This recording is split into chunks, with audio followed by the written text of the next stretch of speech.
in things like resilient streams as a strategy for managing stormwater. And what is your name again? Lisa Huntington. And I'm Damon Reishi. I'm the division manager for our Planning and Development Services group. So Chris leads the planning part of my group, but I also have the development review, our plan review, permitting, and an inspections team. And I'll also note, Joe Gall is watching this evening. I don't know if he has any audio or capability. Joe, do you want to introduce yourself? Sure, Damon. Hopefully you can hear me. Good evening, everyone. My name is Joe Gall. I'm the Chief Utility Relations Officer for the district. My primary role with the district is to work with our 12 city partners in Washington County on a variety of fronts. Damon and Chris are part of my department that I manage, and we get to work with Lisa and her team. So sorry I couldn't be there. I had some family responsibilities, but thanks to Zoom, I can participate as needed virtually. So thank you.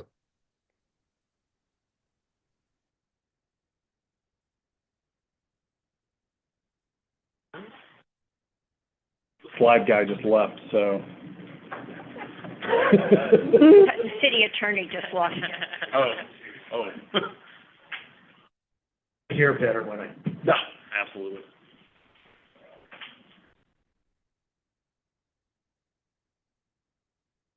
Here.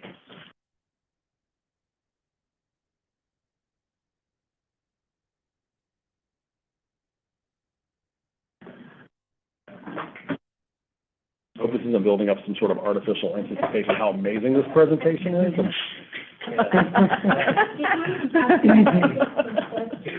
CCI. We did. Awesome. Behind your back. Oh my gosh, the best things, I'm sure. Oh, yes. Hello. He's getting it ready. There he goes. There we go. Okay. So, thank you all for having us here tonight. Kind of want to walk through, just have a handful of slides. Some of them I think will answer maybe some of the questions that were sent a couple days ago. But what we want to do is kind of walk through and sort of just tee up, make sure we're all on the same page about what Clean Water Services does and doesn't do necessarily, kind of how we operate, particularly around stormwater, and that's what a lot of the questions we had. And then we'll talk a little bit about the planning efforts that we have currently underway, and there were questions about status, scope, and all that. So, but this will hopefully help, at least, hopefully answer some of the questions, maybe raises new ones. We'll see. But we're not CCI, so. Oh, what is CCI then? That is the Central Committee for all of the CPOs. Oh, okay. Their meeting is next Tuesday. You should be in contact with Bruce. He's the chair.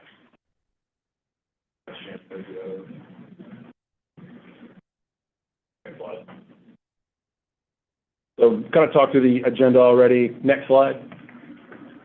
So there's a little bit about Clean Water Services. We're a county service district. We serve over 600,000 residents and businesses.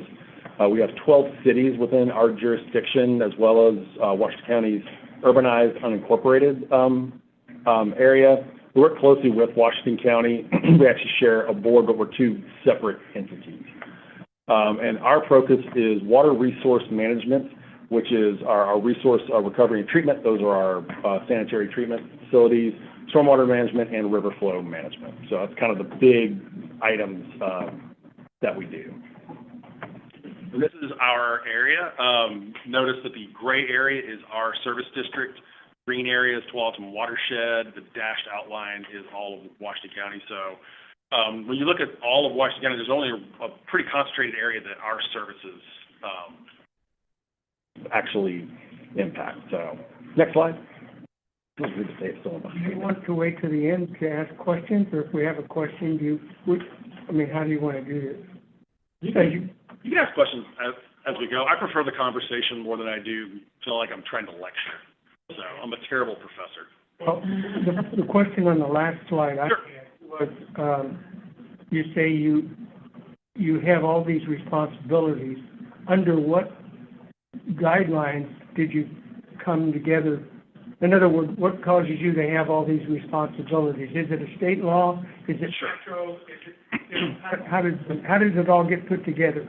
Kind of yes and so broadly, we're a county service district under Oregon Revised Statute 451. That lays out what various service districts do, and there's different kinds of service districts. Some do sanitary, sewer, and wastewater. Some do stormwater. Some do drinking water. Some do fire protection, flood protection. So there's a lot of different responsibilities. We don't necessarily have all the responsibilities under 451. We have a certain subset of those that was approved by the voters in the county back in 1970, is when we were incorporated. I think the vote was probably a few years before, but roughly then. So back in the day, we were called Unified Sewerage Agency. So Thank you. yeah. And so, but this slide actually relates to your questions, where sort of why do we do what we do? Broadly, we have what's called a watershed-based National Pollutant Discharge Elimination System permit. You can imagine I did not put the entire spelling out of the acronym because it is like 15 lines long on there.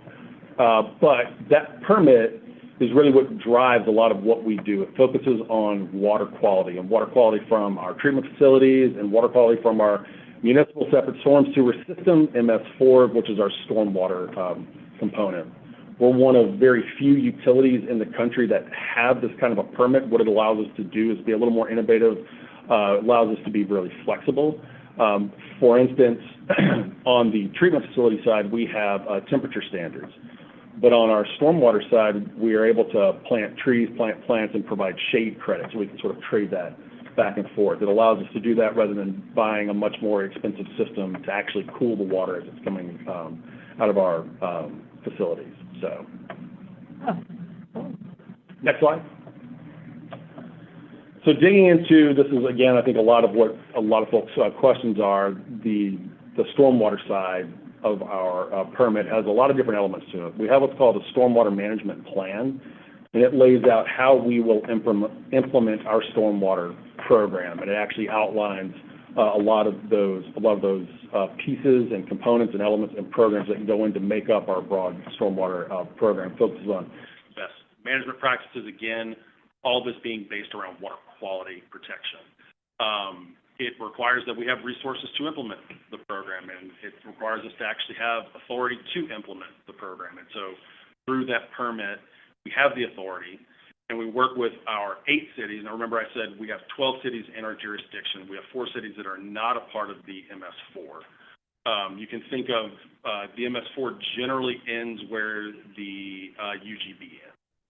So we have some cities that are outside the metro UGB, like Banks, North Plains, all the cities within the UGB as a part of the MS4. And we have various, agreements so that they handle some of the stormwater, we handle some of the stormwater. It's a really complicated, intricate relationship, but a really good one. We do a lot of monitoring and reporting. I think about every month our regulatory affairs folks have a new annual report due, so it keeps them really, really busy.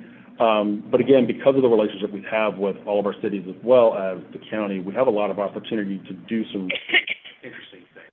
So, slide. I'm also trusting my colleagues will totally correct me if I say something that's horribly wrong here. So, these are the various elements of our stormwater program. We're not going to go through all of them. We're really going to focus tonight on sort of number 3, number 6, construction site runoff control, and our post-construction site runoff.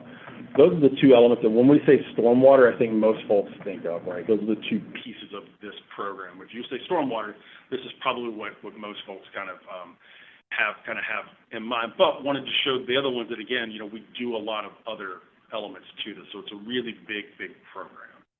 Next slide. Kind of the sort of the centerpiece of our stormwater program is what is called our design and construction standards. And that really covers a really wide range of stuff when it comes to development, it comes to building various parts of our infrastructure. And so around the stormwater piece, we really focus on construction site runoff control, our vegetated corridors, and again, our post-construction stormwater management. But this covers everything on how folks are supposed to build water quality facilities, how they're supposed to build the conveyance to get water from one place to the other. It also covers things like pump stations and sanitary pipes. So this is a really big document. And what it does do is it provides a good base level of standard for how to manage all of our water resources. Next slide. I think I bring the water before I dive into this one. So first up is our construction site runoff control. Most folks call this erosion control, but what we really regulate is during construction, developers, operators, builders, whomever, have to do a certain number of things to keep mostly sediment and other pollutants from leaving their site.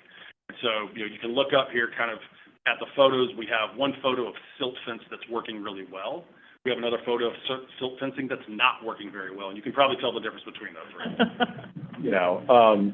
But what helps guide that is we have an entire manual around doing erosion control, and so that talks about the kind of best management practices that have to be used, the kinds of plans that have to be in place, and we work with all of our partners to actually go out and really do inspections. I think last year we did something like 25,000 inspections. And, we can do everything from, hey, you need to cover this pile of dirt, all the way up to stop work, which tends to make people really unhappy when we have to issue a stop work order, but we do. So, next slide. I have a quick question. Yes. When construction starts on a project, do you have, I just remember having to draw the stuff out, the fence and all that, and before construction started out. So do you check that first, or does the jurisdiction check that there are construction It depends on the standards?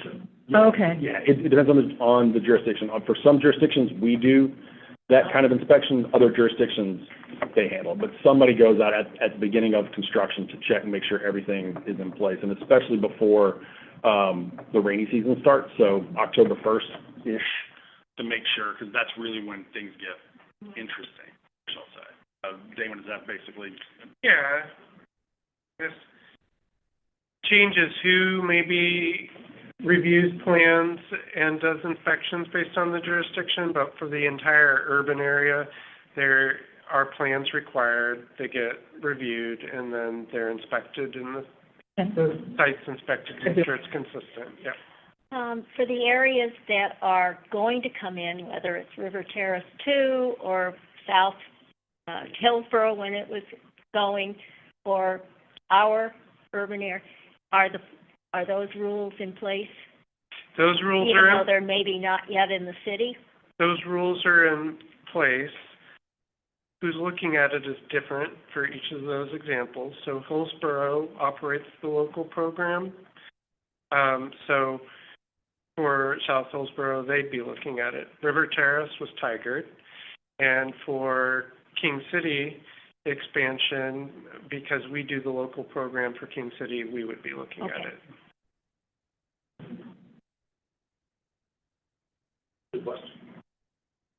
Next up, we'll walk through a little bit our vegetated corridors. We're really unique in that I think we're one of the few jurisdictions, maybe even the only jurisdiction, that actually requires protected buffers anytime development's happening, again, within our jurisdiction. One of the things that's kind of important to note, because I know, again, there was sort of questions around how do we interact with some of the metro regs. So our vegetated corridors generally 50 feet from top of bank on a stream corridor. There's some differentiation in there, but generally. And what it does is originally it was really helping to implement the Title III metro requirements, which is about limiting development within water quality sensitive areas. When Title 13 started to really be asked about, Metro reviewed it and basically concurred that our vegetated corridor met the standard they were looking for, just on the slide, the Class 1 and 2 riparian areas. So a lot of times what a jurisdiction will do is, because they're in our area, that means they're subject to our rules. that satisfies that element of Title 13. What are one and two riparian? Those are the areas immediately adjacent to the stream. So it's about protecting that sort of riparian corridor, typically sort of a wetland-ish type area. Yeah, right, yeah. But then once you get outside of that, you get into what's called the upland area, and that's the Class A and B that's also a part of Title 13. That responsibility lies solely with the local jurisdiction. So we don't have any kind of an impact on that. So I know there's oftentimes a lot of questions and sort of confusion there. That's where you have the multiple layers of government all coming together in a very bizarre way sometimes. Okay. But that's generally how that. And what defines a stream? Typically, it is anything, I think the way the rules are written, it's literally a blue line on a map. So the U.S. Geologic Survey literally puts a blue line on a map. Okay. You have things that are like, you have streams that flow all year, you have streams that only flow during the rainy season. Right, yeah. And I think we require a top of bank from. Yeah, it depends on whose regulations you're looking at. For us, we actually have water quality sensitive areas, which streams are one type. Wetlands are also that. But you do have different kind of flow regimes, and in our standards, like it does define sort of what constitutes ephemeral, but DSL, Corps of Engineers have different definitions for that. So depending on the jurisdiction, there might be nuanced differences in that. So do you have different rules for seasonal streams versus permanent streams? Yes, we do, and it changes the width of the buffer, the vegetated corridor. Most of the streams that people recognize as being a stream are going to be the perennial streams. And the veg corridor can change on the ephemeral streams based on the drainage basin that drains to it. But most of the time it's going to qualify as a perennial stream and therefore have that 50-foot veg corridor that Chris mentioned. Because one of the things that we have run into in the past are photos of kind of new streams that have been caused by runoff. The water found a way, then got deeper. Is that considered a stream? It can be sometimes, not always. Not always, okay. But sometimes that can be the case. A lot of times we'll defer to Department of State Lands and Army Corps of Engineers and their rules around defining streams and wetlands. Okay. So areas can become wetlands too, so you can get that not just with streams but also wetlands. But sometimes a ditch is just a ditch too. Okay. Quick question. Can you give me a reference to where to find the definitions for Class A, Class B, riparian 1 and riparian 2? Is that in your manuals or is that some other? That's in Metro. That's in Metro? It's in their functional area plan. And if you go on their website, it literally has each of those titles as a link. So you can go through and look. And they've got it defined. I looked all over it. And it goes on forever. I'll tell you the way I find it is I Google Metro Title 3, because otherwise trying to make it through their website is Not usually. it's a challenge. We'll say that. It's a challenge. So the Metro titles are the Metro equivalent of the state land use goals. So Metro, the legislature gave Metro the authority to develop their own program consistent with the state land use goals. And they're substantially similar to the state land use goals. So like Titles 3 and 13 are very similar to Goal 5. But there are differences because the metro area is urbanizable and there are a lot of areas in the state that are rural or don't have those sort of metro area housing density. When was that done?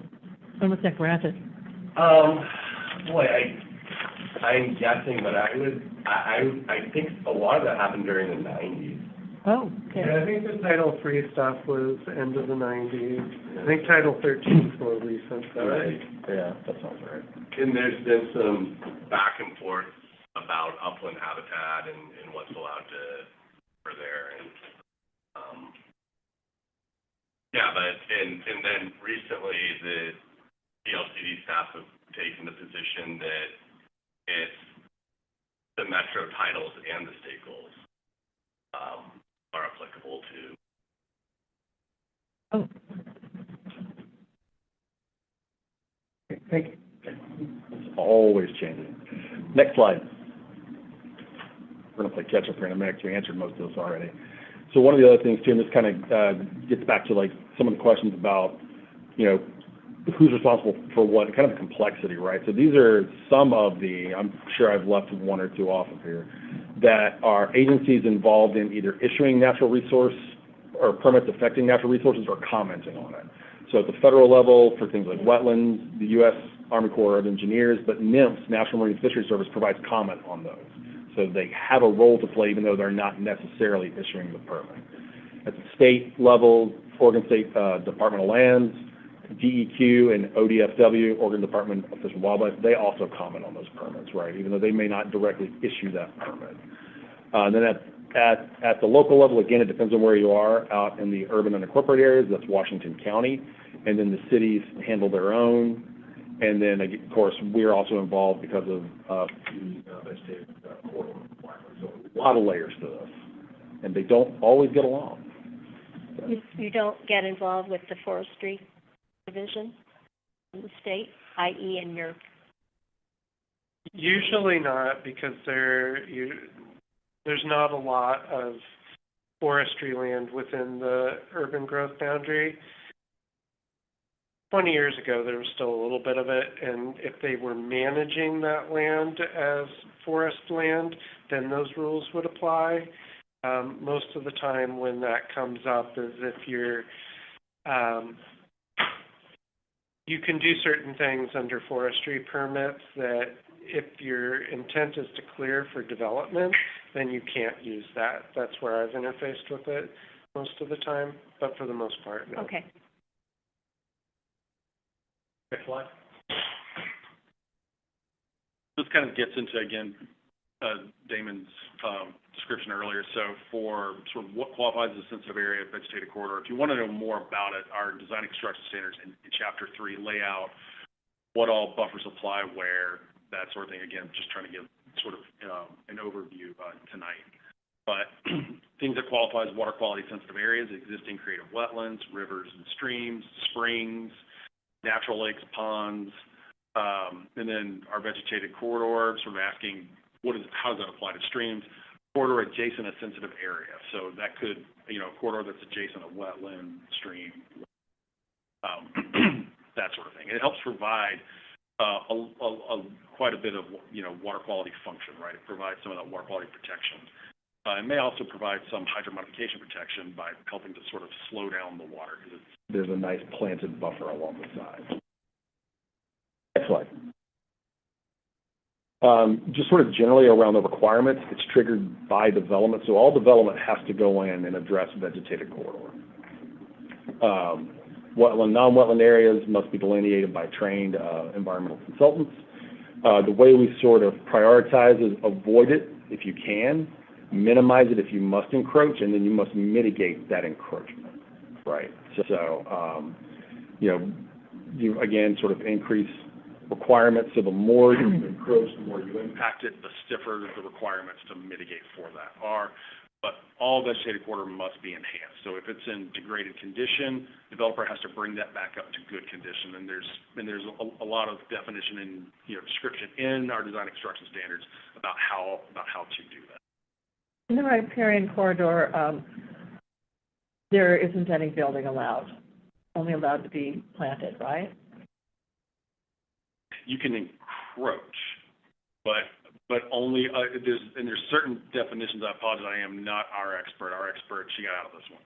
But no, you can encroach only with certain things, but again, you still have to mitigate for that. So let's say you're going to encroach with a trail or something, and you've impacted 200 square feet of vegetated corridor. You have to create 200 square feet elsewhere. You have to mitigate for that. Oh, okay. So there's no net loss. A lot of what the term is, like on the wetland side. Because one of the things that we're looking at is building a ramp for a kayak ramp, and so there's the bank, so we would have to mitigate, that needs to be mitigated somewhere else. Okay, adjacent to the area or mitigated somewhere else? Preference is for on-site. Okay. There are provisions to go off-site, but your mitigation ratio increases. It also depends on what your wetland impacts might be. So usually we like to keep the veg corridor with the wetland. So if there's a wetland impact and that's being mitigated somewhere else, then the ideal thing would be to keep that vegetated corridor with the wetland mitigation. So if we're going to put in a dock on the river for kayaks, we probably could have trees that come right up to the docks, but you'd have the docks X feet wide, and you're not going to have any trees there. Yep. Yeah, so that would be an encroachment. We'd look for minimizing the encroachment. There's a provision in the rule that called allowed uses and access to the river is considered an allowed use. Crossed the river a few years ago, city of Tualatin put in a kayak ramp, and they had to go through the process and mitigate and got approvals. So, happens. Yeah, okay, so ours will probably be closer to Cook Parks. Yeah. It brings up a question I've had for some time, is that you put restrictions on development to stay out of those areas or mitigate. What about for cities, counties putting roads through those areas? Do they have the same how do you allow roads going through when you won't allow somebody to build a house through? Same types of requirements apply. Crossing or accessing, like with a road, again, is an allowed use. All that does is maybe a little bit lighten the burden for the alternatives analysis. You still have to do everything you can to demonstrate the avoidance. And if you can avoid, minimizing. And an alternatives analysis will take into account things like what is, minimum road widths that are in the local jurisdiction's requirements for safety. We won't necessarily say you shouldn't have a sidewalk because that's a safety issue. So we still look for that minimization, and then it's still an encroachment, and there has to be mitigation. If he wants to put a road through, they have to follow all the same rules. Yes. Yep, absolutely. Whether that road is being built by a developer or it's being built by a public entity.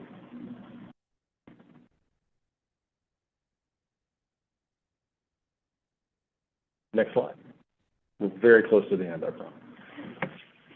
Sort of shifting gears now, talking about those post-construction stormwater requirements again. This is, I think, a lot of times when folks hear stormwater, this is sort of what they're thinking of is that, the long-term runoff. How do we manage that? So the three main areas that we have, again, focusing on water quality is kind of the umbrella. We like to prioritize low-impact development approaches, or green infrastructure is a term a lot of folks and we also have requirements around what's called hydromodification. The hydromodification is essentially, it is the impact of land cover change due to flow and rate of water running off. Still based on water quality. It's It's all about trying to lessen the impact on fish aquatic habitat through sedimentation. Yeah, you see we've got a photo up there that shows what hydromodification can do. And so our Hydromod standards came into effect. The exact date was April 22nd, 2019. I know because I'd been there for 4.5 months. I remember that. Just in my memory. So, next slide. So just kind of examples so that folks understand when we talk about, facilities, again, stormwater management. This is an example of sort of purely water quality facilities. The two that are planted, you can imagine, would qualify as what we call low-impact development. It's green infrastructure. The other, that is a stormwater filter vault. There are times where you can't do green infrastructure for any number of reasons. Could be high groundwater tables, could be site constraints, that sort of thing. So there are alternate approaches, but the idea, all three of those, runoff hits it and filters out, attenuates flow, allows settling out of various pollutants. So, next slide. So hydromodification, a little bit different because we are talking about a volume approach to water quality.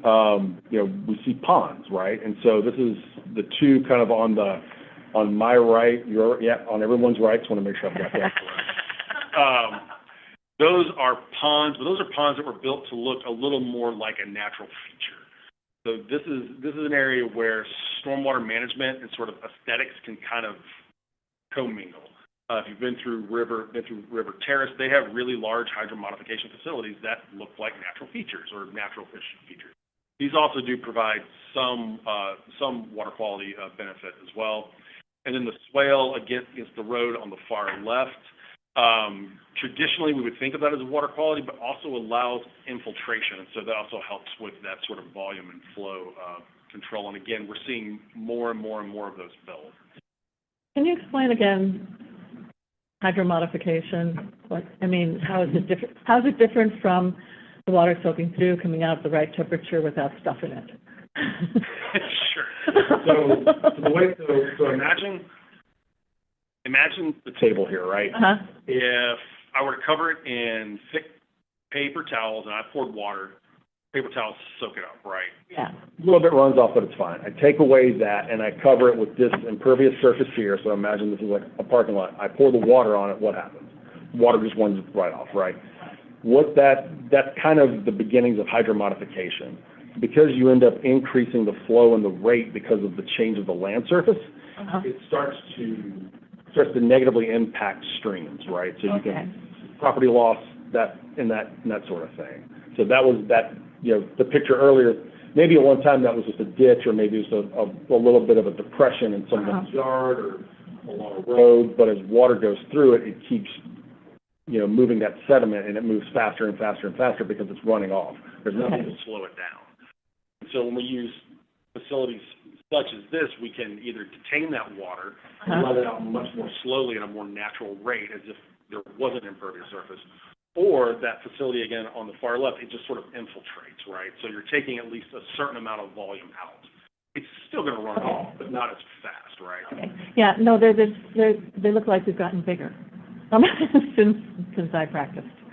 And, those? Yeah, because we're getting more water. Just retention ponds. And these are kind of an example of also what we would call a regional facility. So they're handling large areas. Okay, that's the big difference there. Okay. As opposed to the smaller ponds on very small sites, you would do a larger pond or a larger regional facility. So instead of a bunch of small ones, one large one, right? Okay, got it. Really it helps with operations and maintenance, land use efficiency, a lot of that kind of stuff. So. Okay, thank you. Another aspect of that too is that we've had vegetated facilities in Washington County for like 25 plus years, and they've mostly been geared towards water quality. This hydromodification requirement is only since 2019. So in 2019, to address that rate of runoff, we did start having bigger facilities than we had previously. So older facilities in the county are definitely smaller, but they do kind of look the same.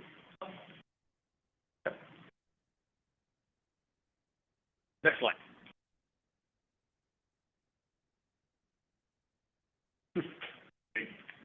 Big reveal. The big finish. It is, it's a big reveal. There we are.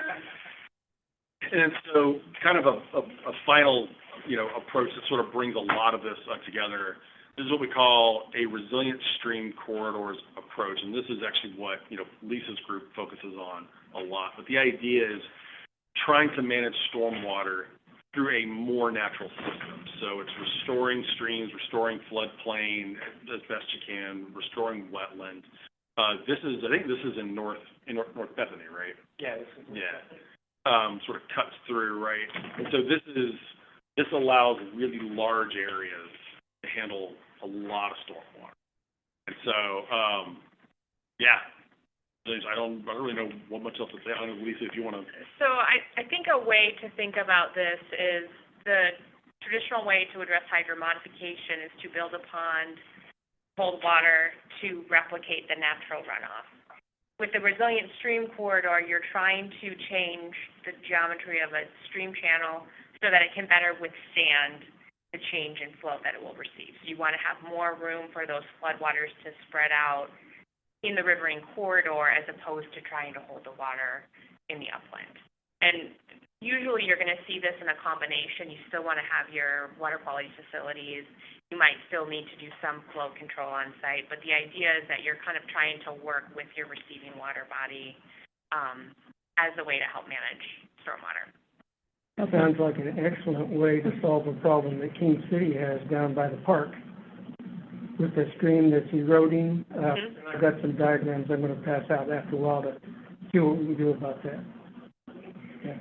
So my question was just generically speaking, in the development process and in the building process, and there is either piping of some sort or other kind of ways that you're directing the water to this facility as part of the design. So you're involved in advising the developer how to design his drains, I would presume, where they be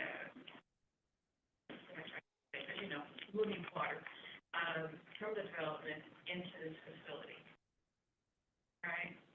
We review the plans for it, absolutely. We're doing the plans for that, so it's all in the part. This is not just established and you hope the water gets there, but the water's actually It's very intentional, directed right? to this facility to get it off the street, off the parking lot, and yada yada.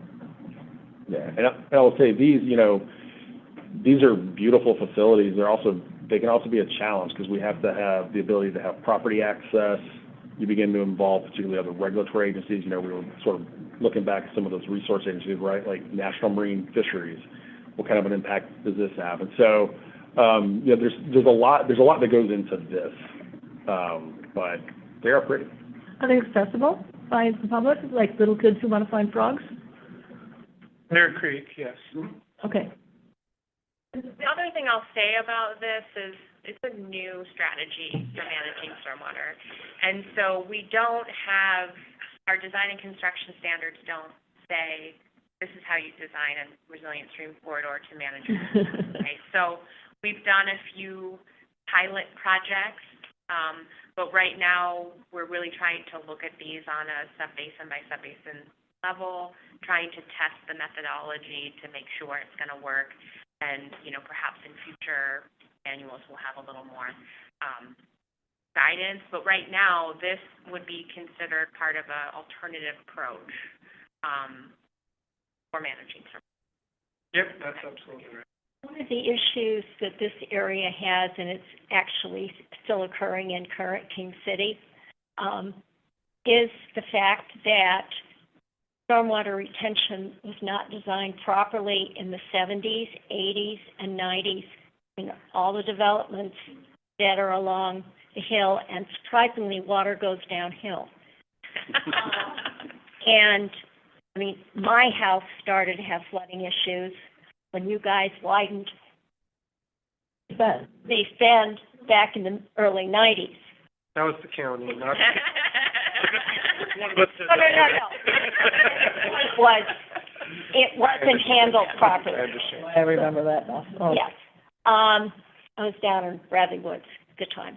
But it caused, when the duplex complex was built, it started causing terrible flooding in Rivermead. was the impetus for our CPO to be formed, was the flooding, and the fact that we could not get any response from USA. So, the city faces a lot of issues with dealing with water that isn't our water, that is coming because of insufficient infrastructure up above, and yet we have to deal with it in the context of the city. And that's a genuine issue all the way out to the west end of town. So the hill slowly, the elevation difference goes down. Right.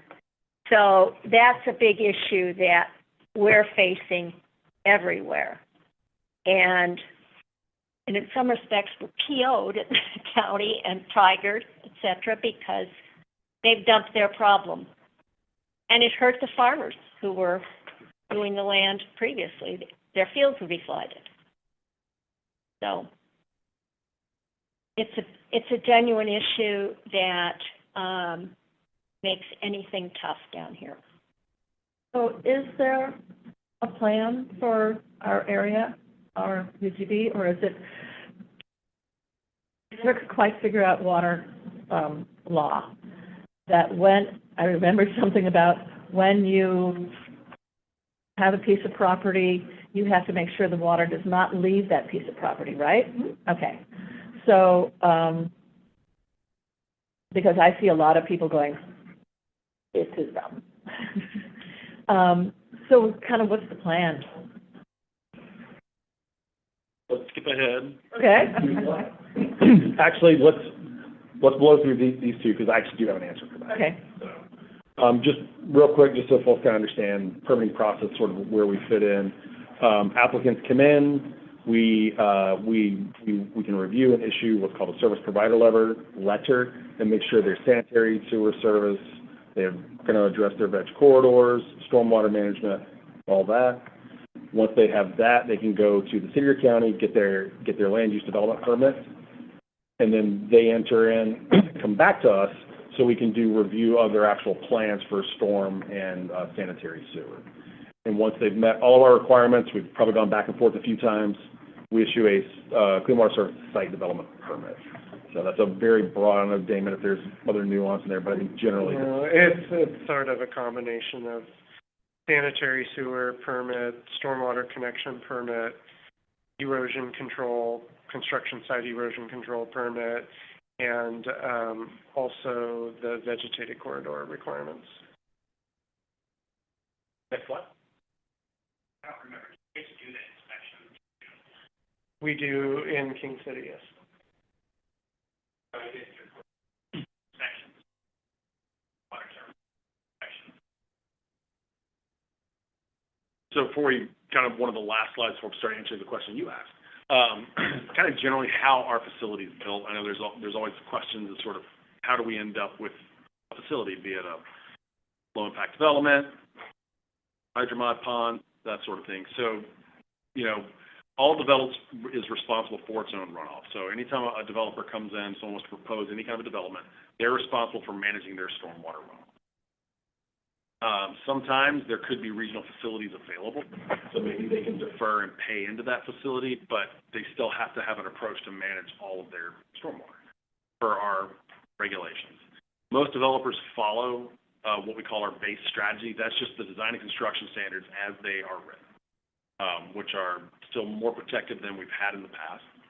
There are allowances to do alternate approaches, and that's, Lisa had sort of mentioned, like today, if someone wanted to do a resilient stream corridor, that's how they would sort of enter that process, follow through that. And typically that is what we call a sub-basin strategy. So we look at a much smaller area, but also try to understand the watershed itself. So, which leads me to answering your question. Next slide. South Wall Mountain Stormwater Strategy. So yes, we are currently working on a strategy for the Kingston Terrace, River Terrace South areas.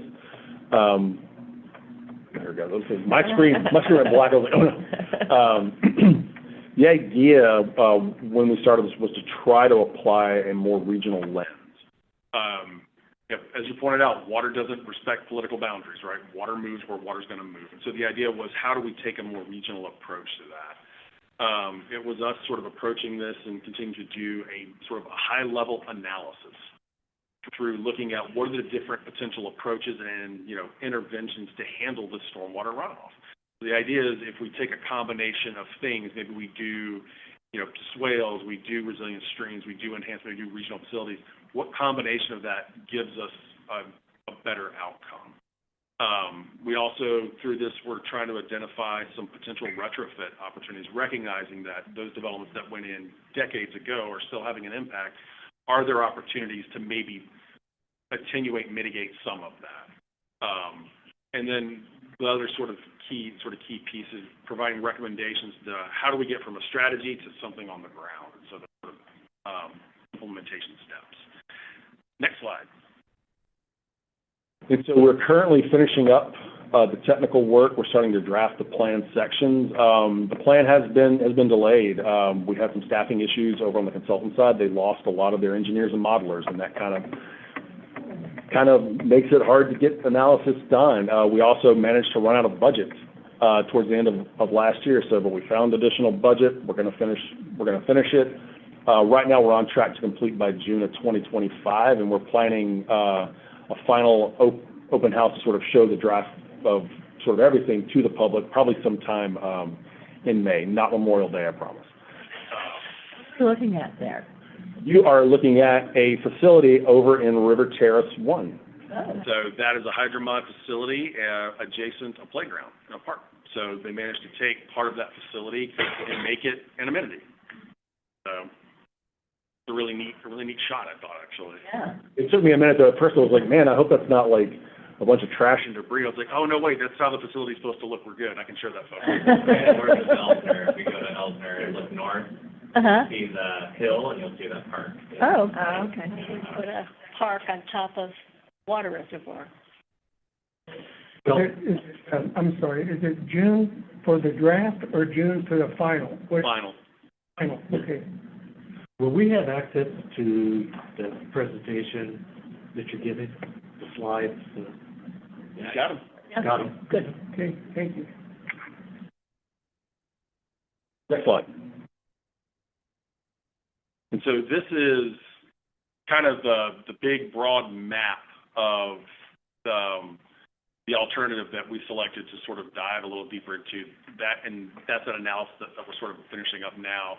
And again, it's a mix of approaches. If you look at that far western edge where the Kingston Terrace town center is, we're actually working with the developer now to see if we can do one of those really large regional facilities to handle stormwater, potentially not only from western Kingston Terrace, but also River Terrace South. There's some potential opportunity there. So we're actively engaged in that conversation even while we're finishing the plan, right? So that sort of the more eastern edge, that area that's sort of shaded in the greenish, that's where we tend to focus a little more on can we find opportunities to do that, resilient enhancement? Can we make the streams better? Again, there's a lot of challenges there, but those are some of those practices that we're trying to look at. If you look further north on Bull Mountain, that's kind of north of Beef Bend, that's where we tried to look for just some kind of maybe low-hanging fruit retrofit opportunities. Again, is there a way we can maybe go back and handle some of that stormwater management that may not have been addressed, previously? So Would these be actual projects that you would do, or that you would just design and have somebody else fund and do? Do you have money to actually do the project? Not currently. Some of this will have to be, if some of this happens, it'll be done in conjunction either with development, it'll be done in conjunction with if there's opportunities for grant funding, that sort of thing. That's a lot of what those sort of implementation steps sort of lay out too. And so then how do you go from this to the thing on the ground? How would the water get from the north side of Beef Bend onto King City, and what effect would it have on King City? So the way we would do that is we would do likely a closed conveyance. Yeah. So that way it gets it down to that facility. all the way down there, okay. That's what, if you look at the blue lines, that's kind of what the blue lines are showing, is, you know, Potential conveyance, obviously, the final layout of the development and all that would dictate where some of that. And what's the consequence if it doesn't work? of what doesn't work.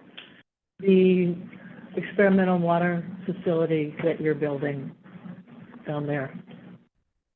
We're not building, proposing. You're proposing? Okay. With that, I will say, what that facility would end up being is something more along the lines of a large enhanced wetland.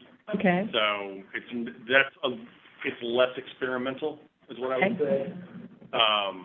But yeah, I mean, it would look a lot like some of the, a little bit smaller, but some of the facilities you see like in River Terrace North, or Okay. in River Terrace North. So probably just on a little bit larger scale, but similar-ish.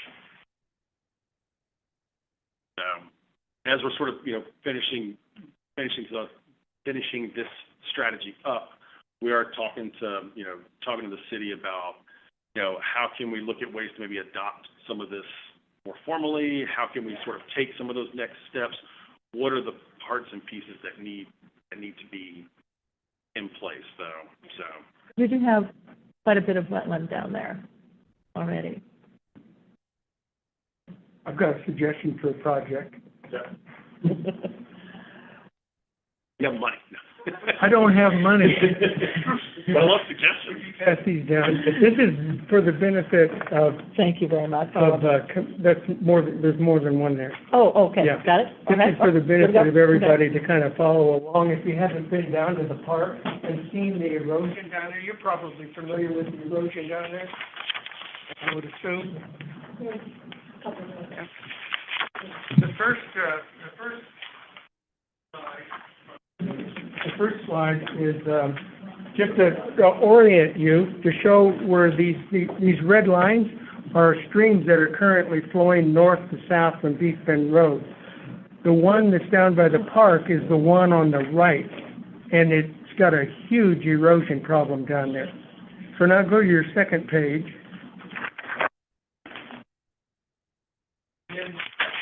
In more detail where the erosion problem is down at the river. Okay, that's just sort of an inset. Okay, the next page would be signs that are down there by the trail that goes along the river. And those are King City signs that say, travel at your own risk. Don't fall in. Yeah, and now the next slide are photos that I took today of what that erosion looks like down by the river. Now that cavern that you're looking at, there's 3 photos. I would say that the whitest, have you been down there to see this? I don't know if any of you have. If you have, It's been a couple of years for me, but 2 years ago I took photos and it was about half the size. Max, have you been down there to see it? Oh, yeah. I've applied for money to try to fix it. Okay, good.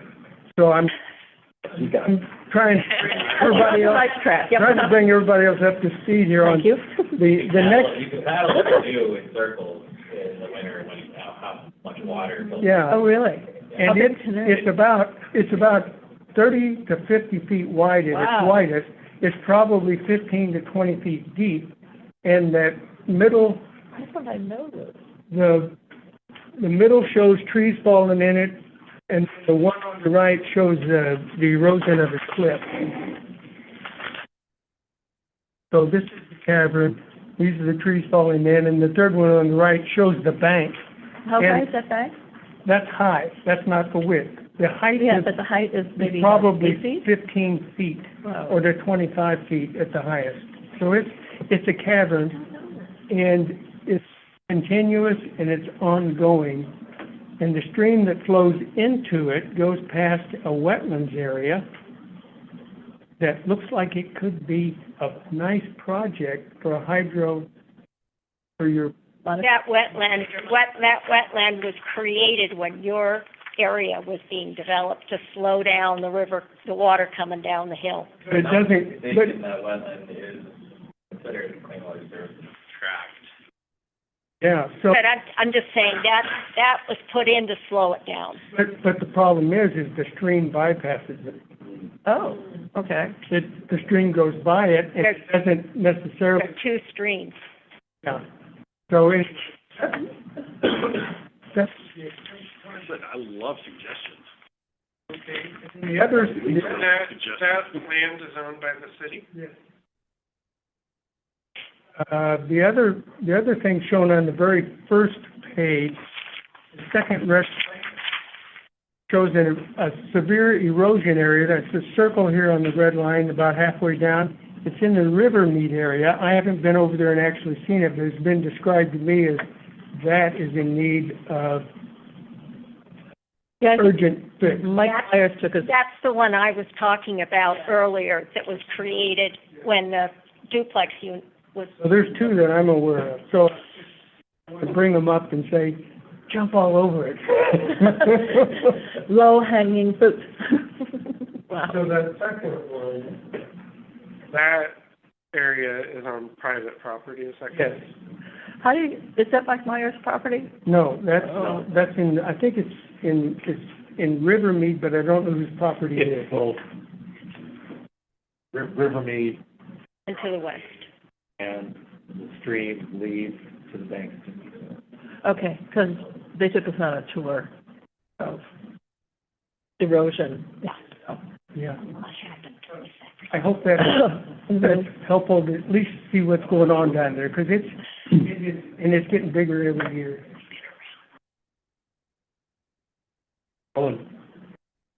Throwing out a immediate issue, this second stream we're looking at, the one that runs north-south parallel to 137, Mhm. that deal. We have just approved a West Side Trail concept plan. And is there things that we could have, should have done? Would you have recommendations if we have waited until this report was done to do water mitigation? Big chunk of land that we're developing. We are the developer. Helpful. So we should set the standard for doing this stuff. Uh-huh. So that's an area that in the strategy, we absolutely identified as a place where we could potentially look for some sort of enhancement, that sort of thing. The one thing the strategy is not going to get into the, like, on the ground, do this, right? But it's more of a, these are the kinds of interventions. So even at this stage, we're happy to partner with, the city to figure out what are those next steps, particularly relative to the West Side Trail, and I'll say, Damon's questions kind of hinted at that. Again, access is always a challenge, but if it's city-owned property, that helps that part of the conversation, right? So.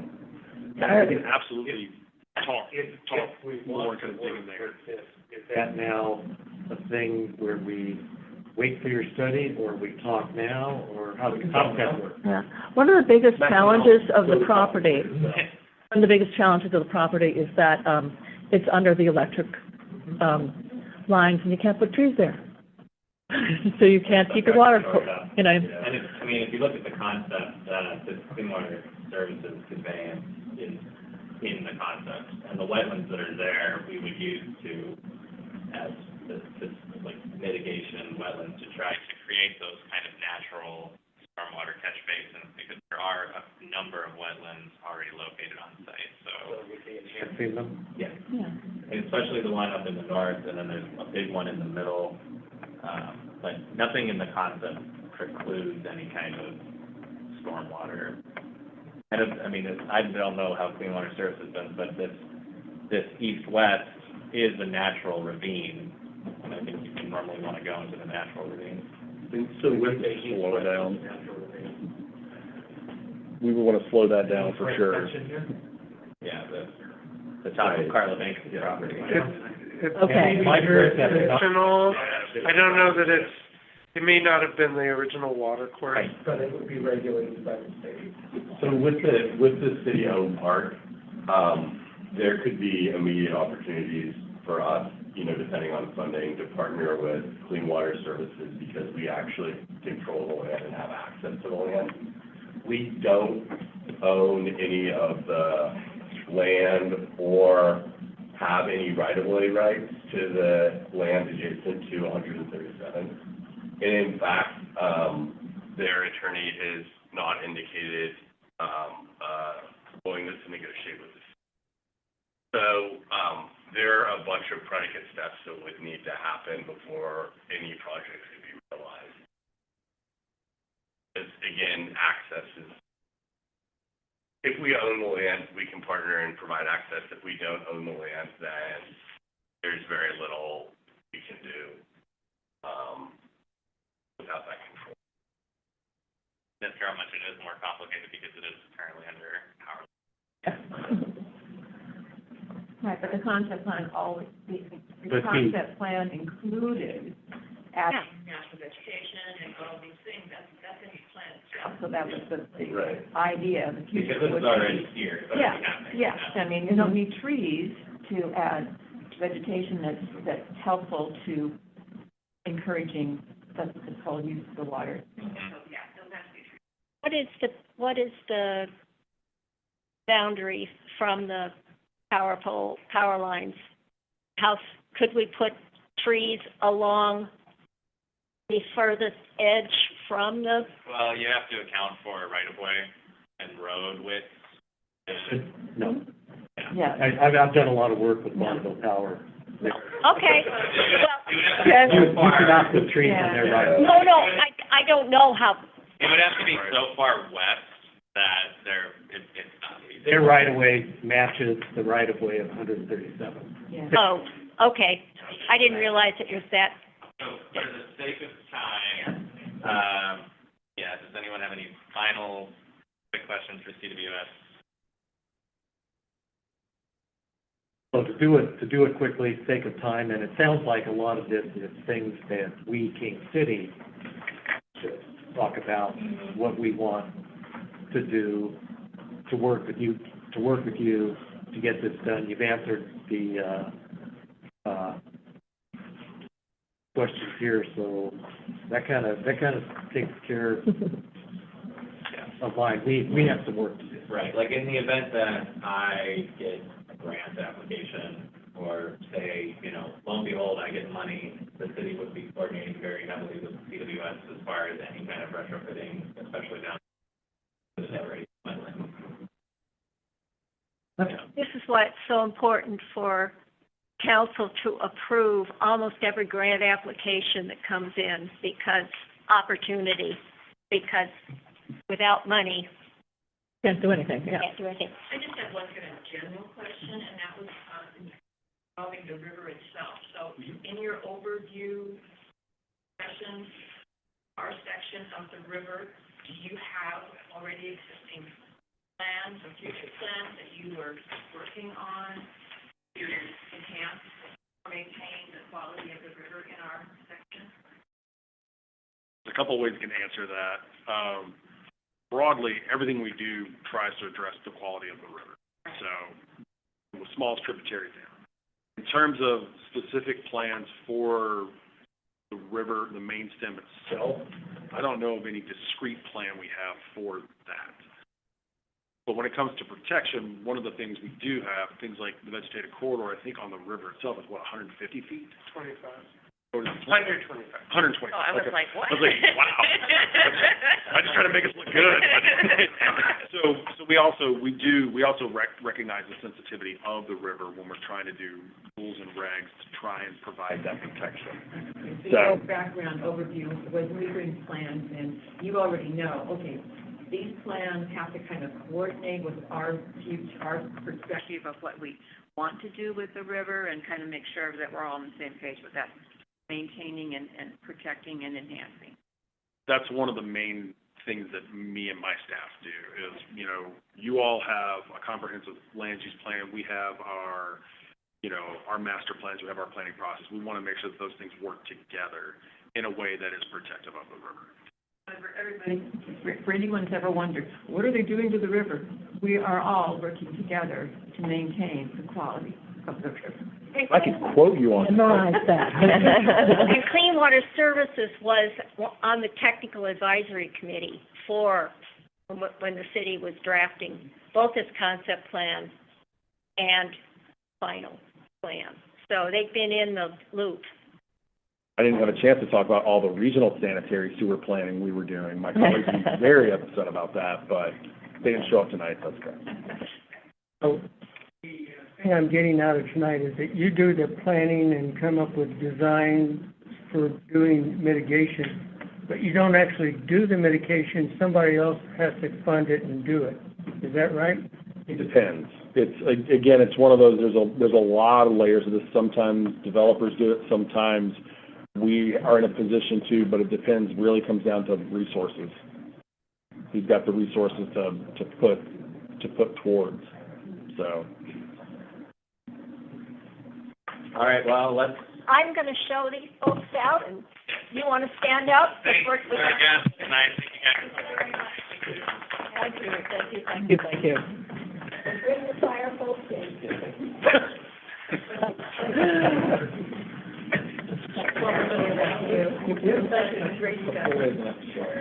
So what is your background? So Well, good for you. Civil engineering. Okay. And I also. Hey, Gretchen, if you want to tell them to. Yeah. Okay. And, that school was accepted in 2005. Obviously.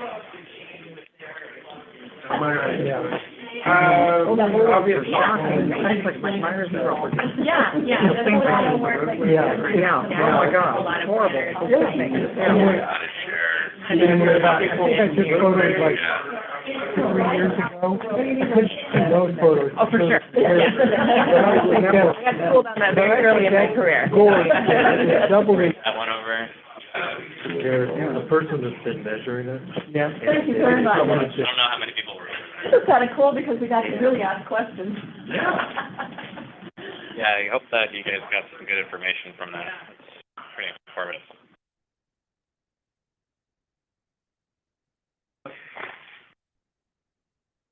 Hello. If you guys want to just take a seat somewhere, the only one that's taken is in the corner. Yeah. The equivalent of. Or at the table, or like along the side. Industrial comfort. We should probably do it. Yeah, we'll do it right. Okay. Doing well, right? The neighbors have to stand. There was a terrible routine. Well, we're all now. We're, okay to read.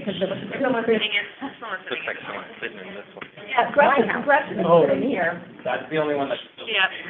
We'll come over here. Sit here, so you can sit in there. I'll sit in the back. No. You were down there, huh? I live down toward the river. And thank you guys so much for being patient. Gretchen and I used to be neighbors. Yeah, no, thanks on a Wednesday. You were neighbors where? Where at? Bradley, Bradley Woods. Oh, which is not King City. oh, not, okay. Yeah, Still not King City. still not King City. King City didn't want us when we wanted to go in.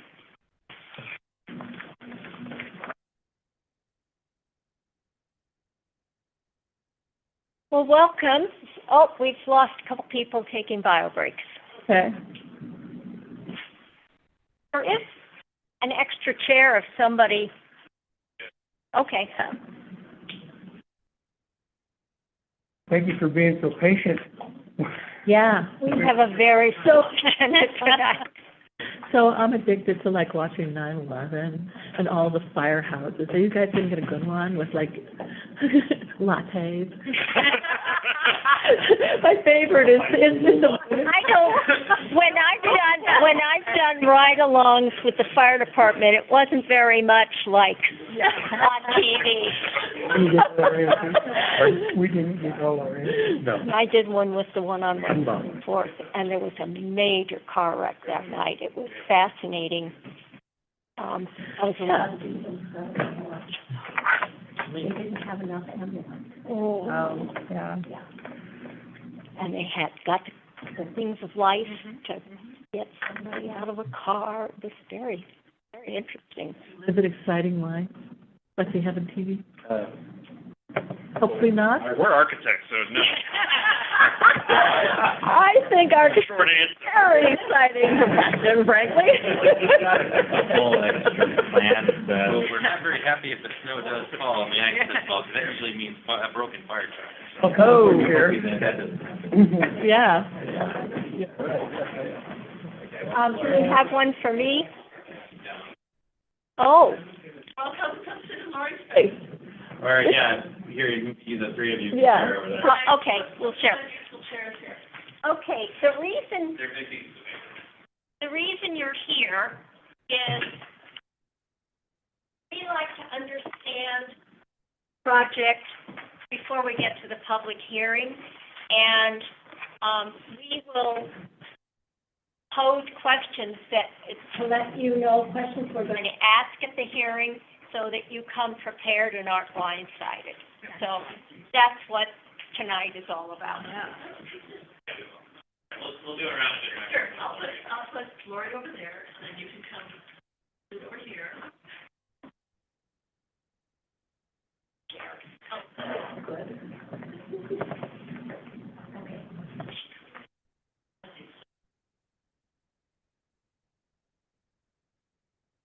Hope she didn't leave without her traffic.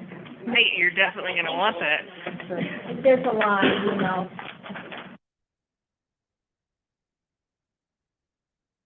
Well, thank you for coming this evening. I really appreciate it.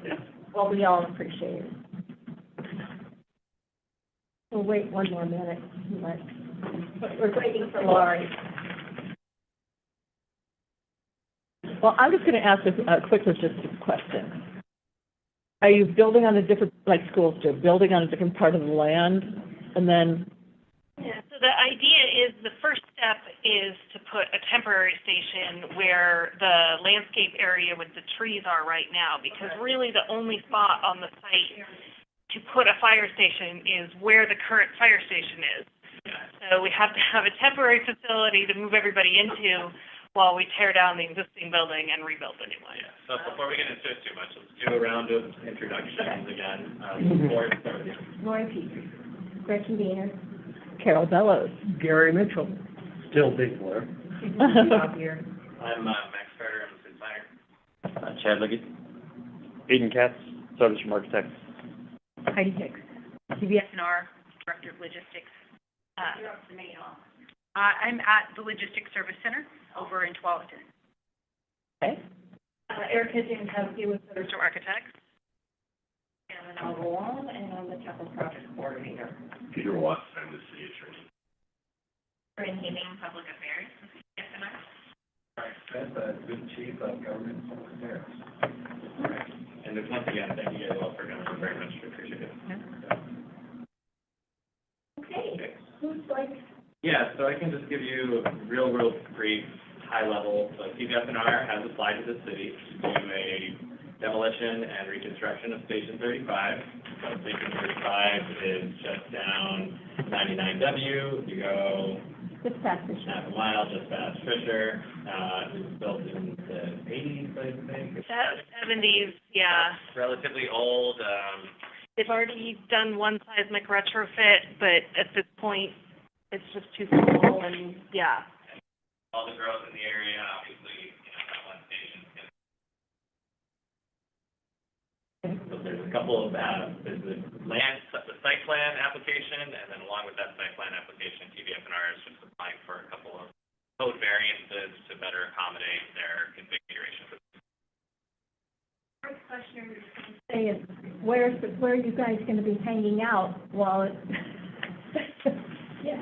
So, if we look at the plan up there, the big building that has the address and everything on it, that's where the existing fire station is, and we're going to put the new fire station essentially over the top of its footprint. So, down at the bottom where you see kind of that L shape with the trees along the edge by the number 3, that's where we're going to put the temporary station during construction. Okay. So it'll be a manufactured home that will house 4 staff members, and then there'll be kind of an enclosed carport type structure to hold the apparatus during construction. So So we'll build that, they'll move into that, we'll tear down the existing station and rebuild the new one, and then they'll move back in and finish up the last little bits of it. Our GC is not here tonight, but about 14 to 18 months, somewhere in there, yeah. So they really want to move. Mhm. Yeah, well, we were generally in portables while this building, that was gutted, and, all right. Yeah. And, just so you know, the temporary station has already gone through a type 2 land use review. Manager, that's currently out for public comment at the moment. I think we can start it on, because as far as I know, the temporary station is being made right now, and if they didn't have a place to put it, that would be a problem. It's going to be there right here. There. Yeah.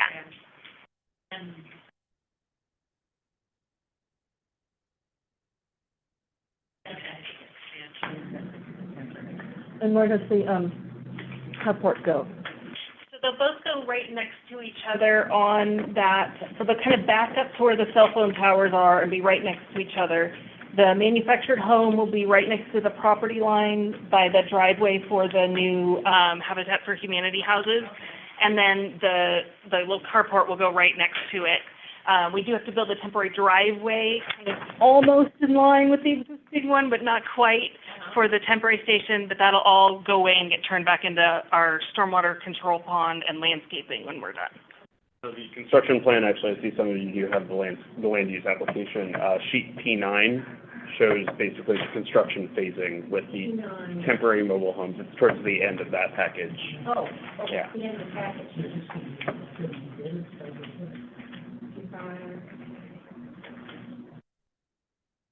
Okay.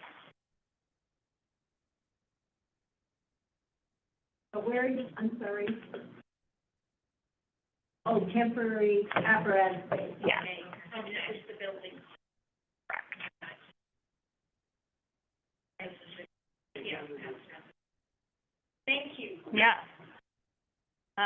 So some of the things that are happening along with that, we're coordinating with the two, AT&T and the real estate company who owns the other cell tower that are on site. Those are going to stay. We're relocating some of their fiber connections so that we don't dig them up during construction. And then AT&T has a large, it's a control building on site. It's probably 10 by 20, something like that. And they're going to remove that and replace it with a smaller building to give us a little bit more room to develop the site. But the cell towers are staying there. They've got a long-term lease on those.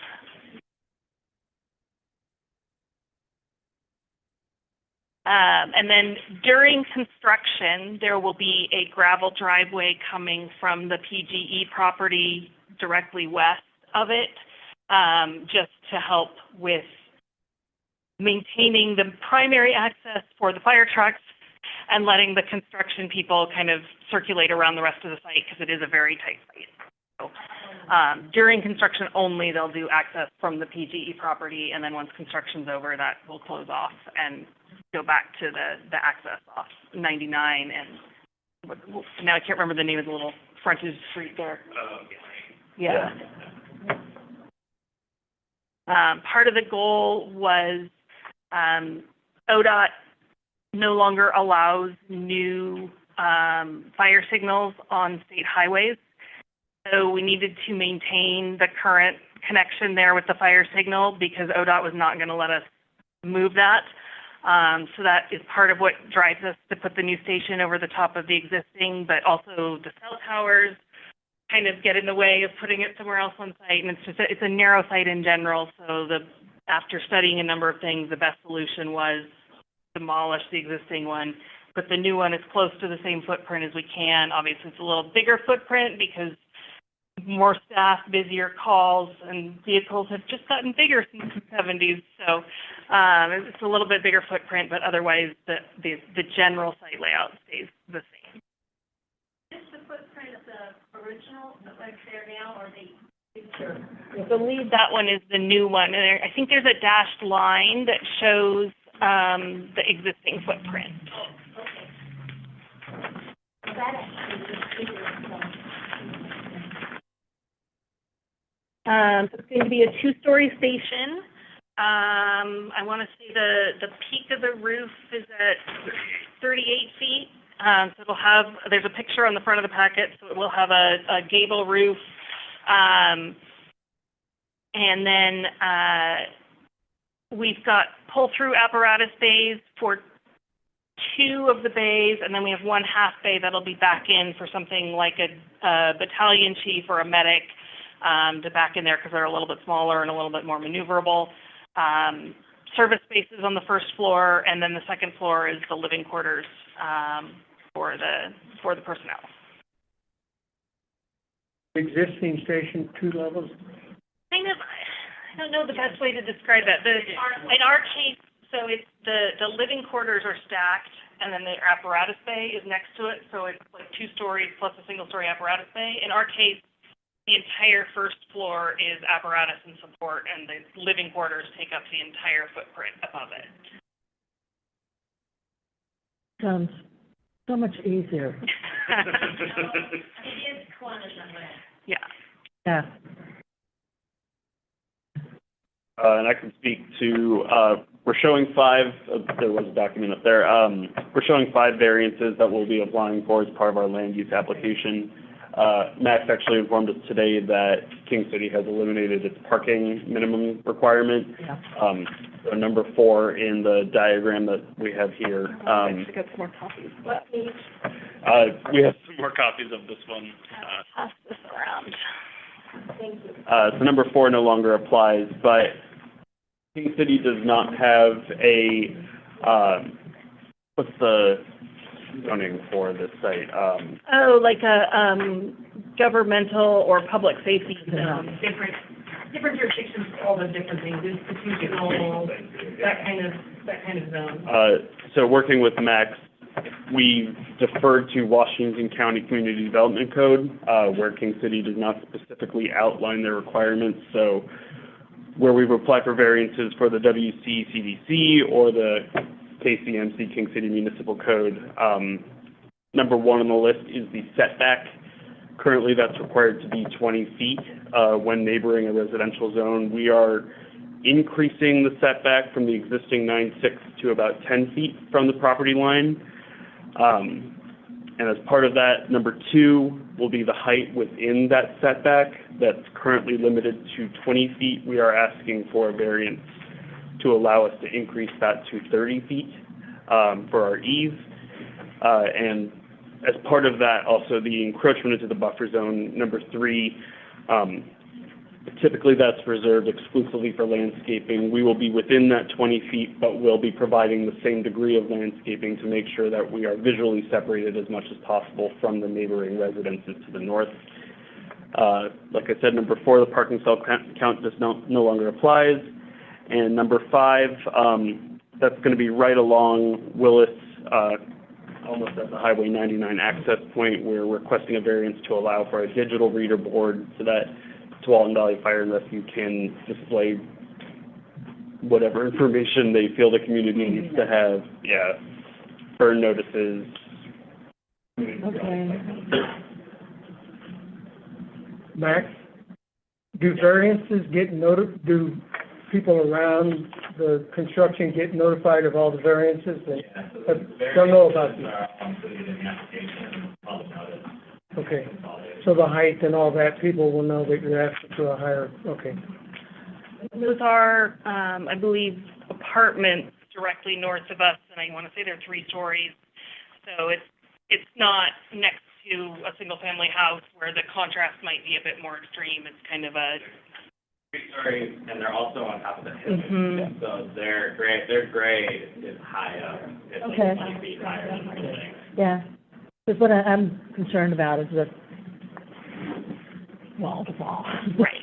It's 45 feet between our proposed building and the edge of their building, and there's also a considerable amount of vegetation on their property that also kind of buffers that. Yeah. So we'll be supplementing that, so there'll be a significant amount of grading. Is that a question you'll be asking during the public hearing? Yeah. I'm trying to give them notice. Okay, I'm trying to give you notice that I really wonder why there's so much land behind it. So that is to allow the trucks to come back and make essentially a U-turn so they can pull straight in rather than having to back in from the front. So it's maneuvering space for the truck. Yeah. And we've designed the building so that TBF&R can house any piece of apparatus that they might own in the future. So right now, there's probably not going to be a ladder truck, but we've made enough maneuvering space that if in the future your needs change and there needs to be one of those on site, the station can accommodate that. In that document that was on the screen, and it's too light to show up on our printout here, but there is actually a maneuvering path for the fire engine. Okay. We've drawn out that shows how that big area gets filled. Yeah, they see out in 99. Regarding the intersection in front, where you say you can't, ODOT will allow you to upgrade the lights, I'll be asking about that. And what can be done to avoid traffic that is very congested at rush hours along there? You're probably very familiar with that. The traffic backs up, and sometimes it looks like cars park right in front of your access. So I'd like to get some information on what you think about that.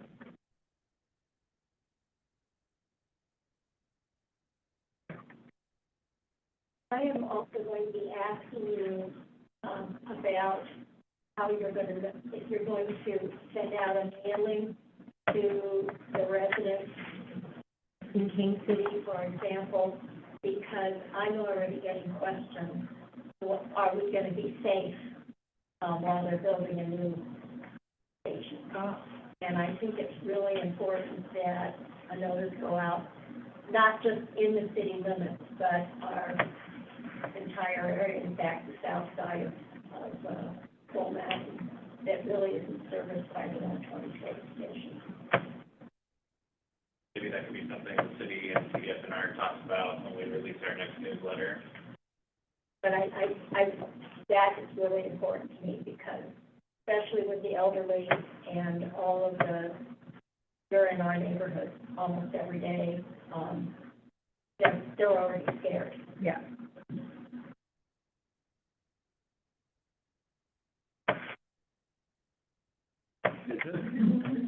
Is it legitimate? I'm a visual guy. For me to go visit, say that I'm on site and get a look, walk around. The property can be obviously not during construction necessarily, but if they wanted to go visit the existing station. But now, you're saying now could you visit? Yeah. We do have times, and we certainly could schedule a visit too. So the crews are in and out, right? But we could schedule a visit if you wanted to go see the grounds. Yes.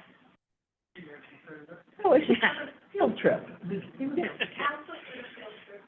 Road trip. Yep. Yeah. Oh. Yeah. We also recently did drive the Google Street View car on their inner part of their site, so if you have any more immediate questions, you can always pop onto Google and... Google Street View always gets me with lumber in my front yard. That's not quite accurate. Yeah. Yeah. And I'll be asking about your screening and your landscape architect kind of person here. Just to put this on the record, we need to make sure that a quorum of you are not at the site at the same time. And when we also make sure that when you guys do a site visit, you're not discussing the application, because we need to make sure you're only discussing the application when you're convening as the planning commission. So just for those watching. So council and planning commission couldn't go over and just do a walkout and walk around and not say we're talking about it? Not four of you at the same time. Well, so if 4 of you are meeting on a site, then it's technically, if a quorum of you, whether it's planning commission or council, are on a site at the same time, it's technically a public meeting, and we would have to notice it as a public meeting, which is why it would just be a lot easier if there weren't a majority of either the planning commission or the city council. And then the other thing I would say is that it's important for the people of King City to know is that your fire insurance rates are calculated based on TBFNR's ability to respond. So to the extent that they're able to have more apparatus or larger apparatus or more efficiently able to get in and out of their bays, that could lower your fire insurance. To the extent that, let's say that their variances didn't go through and it negatively impacted their ability to have types of apparatus in the station, types of a number of personnel in the station. There's one entity that does the fire insurance for every community in the United States, does the calculation. And they look at staffing, and they look at apparatus, and they look at response times. And what you want is a lot of staff, a lot of apparatus, and a real low response time. So anything you can do to demonstrate that you're making those improvements could lower people's fire insurance.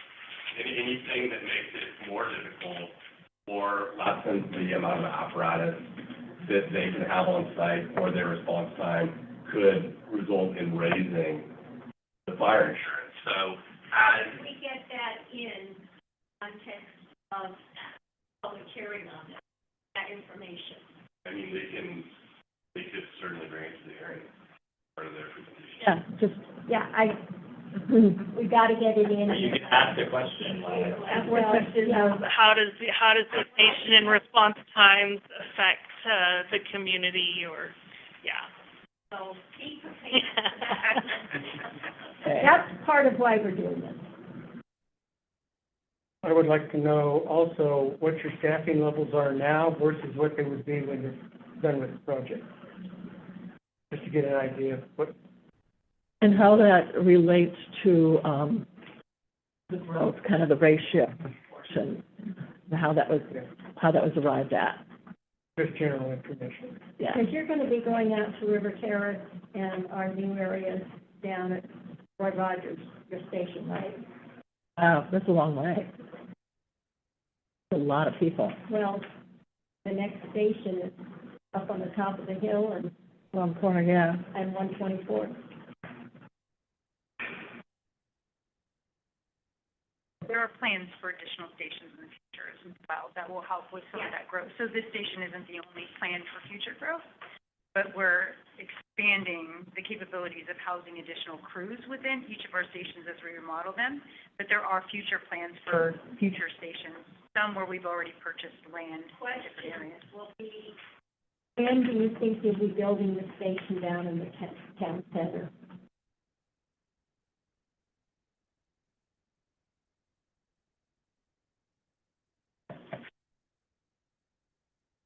Because that's useful. Yeah, because we want to know that this one is adequate.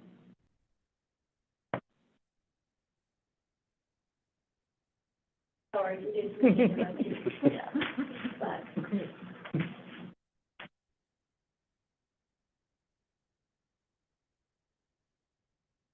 I'm trying to think of,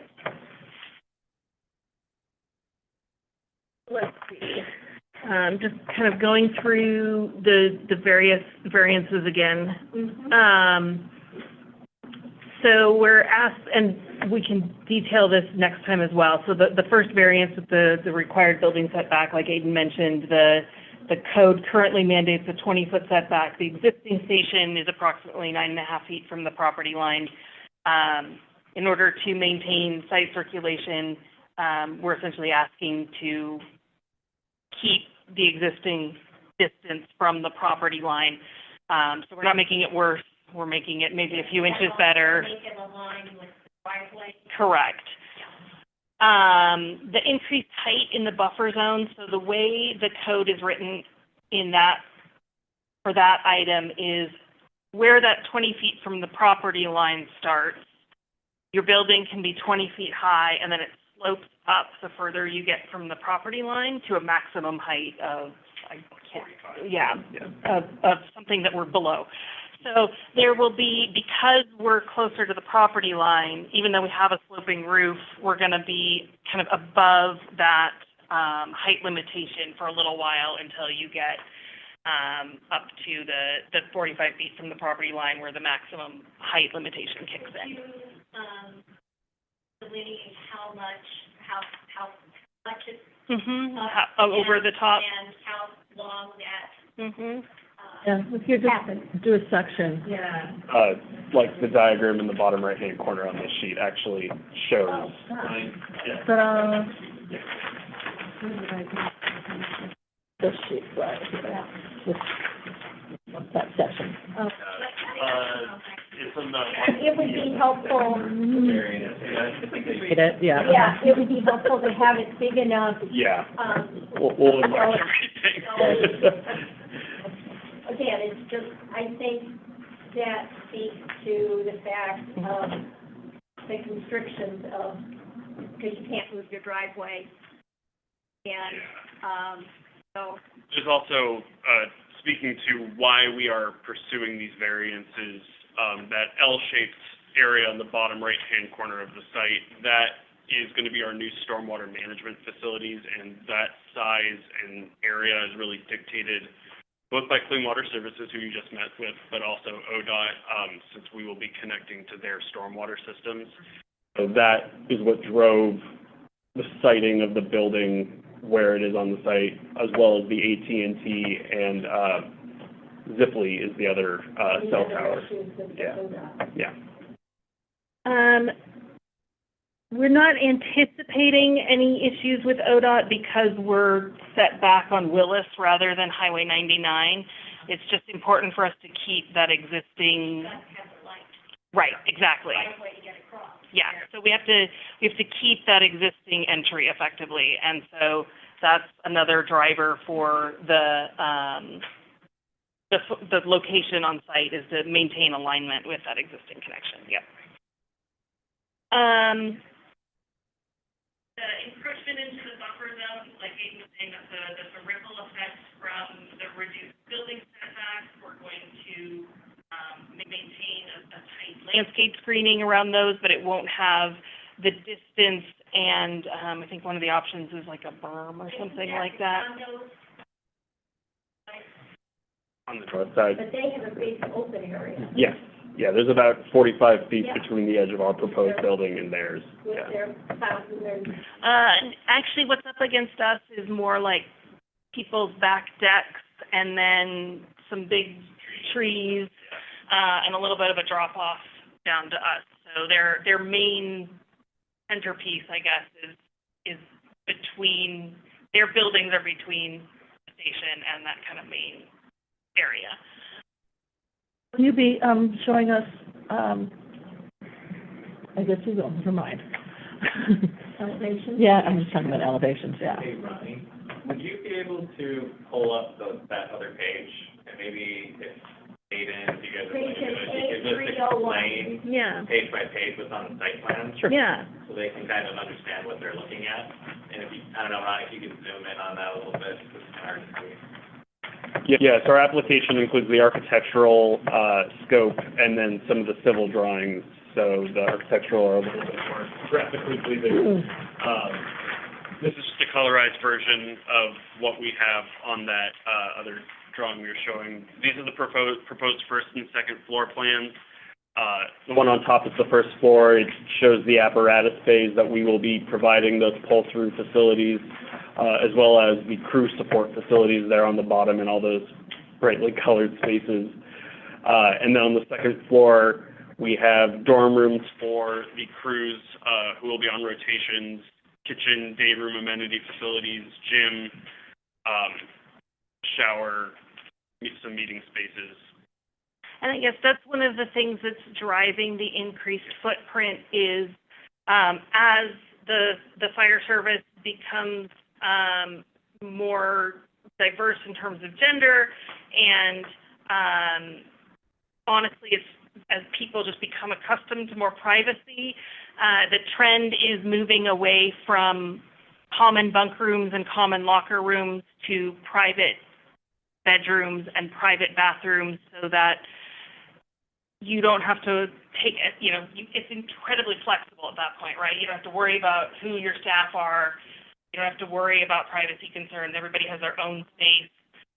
It's very, very common these days for fire facilities to have these individual rooms, but of course they take up a little bit more space than the old-fashioned six-bedroom bunk beds. One of the main things that's going away is the men's and women's locker rooms. So those you're not going to see in our new fire stations. No more men's and women's locker rooms. There's shower suite spaces, which are individual use spaces, and all the lockers are in the common areas. So you don't have locker rooms anymore. It allows flexibility, so if you're not defined by gender for how you staff the firehouse. It gives us more flexibility for staffing. So all your fire equipment will be in the lockers. So there's two different areas. So on the first floor, that's going to have your PPE, like the turnouts traditionally you see the firefighters in. Upstairs is more of their personal lockers, exercise clothes, that sort of thing that are kept in the personal lockers. The upstairs, so some of the improvements we've made is that we're also, the living quarters itself is now what we're defining as the green zone, right? It's the cleanest area. So definition between where PPE gear is stored and then where the clean environment where you eat, sleep, and have all of your clean materials is all upstairs. So there's additional HVAC equipment and things that we're doing to provide cleaner environments for the firefighters. The downstairs, and this is the first station we're designing with a decon space. There's significant effort put into the decon area on that first floor, which allows them to store their turnouts, decon all of the materials after a fire, and have rooms for that. Have a shower, Correct. clean Yeah. up. Yeah. And so when they enter into the living quarters, they're clean, with clean clothes, clean body, clean person to go into that area. So there's quite a few changes in this new design of the firehouse, right, which is driving some of the architectural designs and requests that we have. So to go to this type of environment from what we've had before, we have a high focus on health, safety, right, reducing potential cancer exposures, as well as recovery. That's another thing that we're focused heavily on is recovery in fire service. So you'll see places like wellness space, recovery space to decompress from events that occur. So those changes are kind of driving the need for a little bit larger footprint. Also, we're going from a 6-dorm house to this is a 9-dorm house, right? So when we talk about providing for the future, we're looking for maximum staff capacity, both in terms of apparatus and in personnel. So this fire station, although maybe out of the gate won't be fully housed, it's capable of housing more, which is what we need as we're designing and building all of our future fire stations. One of the first stations you're doing all these Yes. things, or is it Yes. the first It one? is the first It station. is the first one Yes. for all So this. it's going to be the lot. Yes. Yeah. To work out all of the Mm-hmm. Really exciting. the issues. Exciting, yeah, really exciting. That would be, I can't, I'm not getting a good, look at this. I'm looking for windows, I'm looking for, actually outdoor area. Yeah, so there's on the second floor off the kitchen area, there's a large kind of deck patio. Okay. That is there for them to grill, to hang out when it's nice outside, those kind of things. So that's the primary outdoor space connected with the building. We've got the egress windows out of the bedrooms. There's a lot of windows on the gym, which is on the front part of the building, Okay. and then some in the day room areas. Because they lose so much of their night to calls, potentially, it is darker than maybe your standard building because they're trying to rest when they come back. So that they're... They can put down blinds. And then we've essentially got windows that are sized for code egress purposes, because you have to have an operable window out of a bedroom. So they're sized to the code minimum size for that, so that we're not just having giant windows that we've now pulled blinds down and... And how do the fire feel about that? Which portion of it? Just the small windows, the Egress window. right, there's a egress window. so Carol, that- I took a jump. Let's save some more detailed questions for Yeah. hearing. Okay, yeah. Right, But I think they got the gist. Okay, yeah. yeah. And so the plan is, as a public project, over $5 million, we're subject to the 1.5% for green energy. So the plan is to put solar panels on the roof. It's going to be part of the project. Those will be oriented to the south, so away from the residences to the north. Reflection. The next one is probably the building elevation. So the plan is it's going to be a nice crisp corrugated metal panel. So not like the wavy corrugates, but the kind of square ones with sharp edges. The second floor sticks out about 6 inches past the first floor to give us a little bit of a shadow line and some definition. And then, of course, the bright red apparatus bay doors. These are exciting. They're bifold doors rather than roll-up doors. So they open much quicker to let the fire trucks leave quicker, and they should be subject to less maintenance because they're less prone to being hit and things like that. So. And they're also significantly quieter, so there won't be the constant sound of, when those things roll up really fast, they can get pretty loud. And I will be asking if they've been tested. Yes, they are in use all over the country. They're still coming. They're more expensive than your standard overhead door, so as much as many departments want them, few departments have been able to afford them, but they're coming down in price. We've got a good manufacturer who's in the States, and it definitely is more cost effective in the long run. And can they be manually? Yeah, they will be able to be manually operated. There's another thing, if we go back, the rest of the stuff is all civil drawings and are pretty technical, but if we go back towards the beginning of these documents,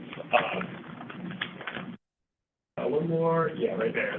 Bottom left-hand corner of the site, we will be constructing new generator and trash enclosures. These will be built out of concrete blocks, so they will be screened, they will be quiet, they will be safe. That will give you electricity. Yeah. When the big earthquake. Yeah, so it's a dual natural gas and propane generator. So in your standard power outage, it'll probably run itself off the natural gas, but should the natural gas lines become disrupted, we've got a propane tank on site. And as far as site security goes, front half of the site is more public oriented. There will be an ADA space as well as several public spaces. Back half of the site will be only accessible through a rolling gate. That's that vertical line just south of the building with badge access for the fire crews to park their vehicles safely back there without having to worry about any break-ins while they're out on calls. And there will be a security system on the building as well. So there'll be some kind of security fence on the exterior? Yeah, so it'll go pretty close to the property line, if not on the property line, for that back half of the building. The Habitat for Humanity folks already have part of that fence up for us, so they've taken care of part of that. Yes. If you're prepared, or just go ahead Yeah. and tell us during the hearing, then it gets on the public record. Yes. Ryan, do you want to go back to the variance? Okay, you think there's a couple of variants, so I think.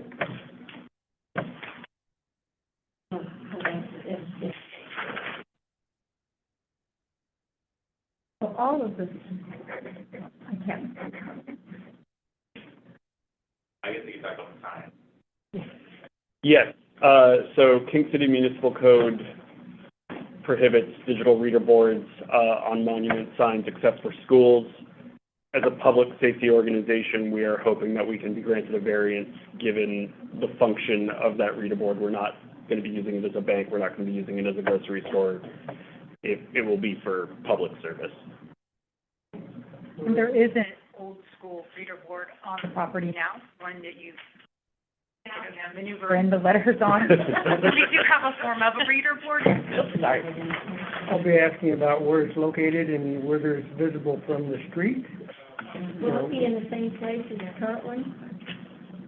I don't know how close it is to the current one. We'll have to look. We'll come back with that one. I honestly don't know the answer to that.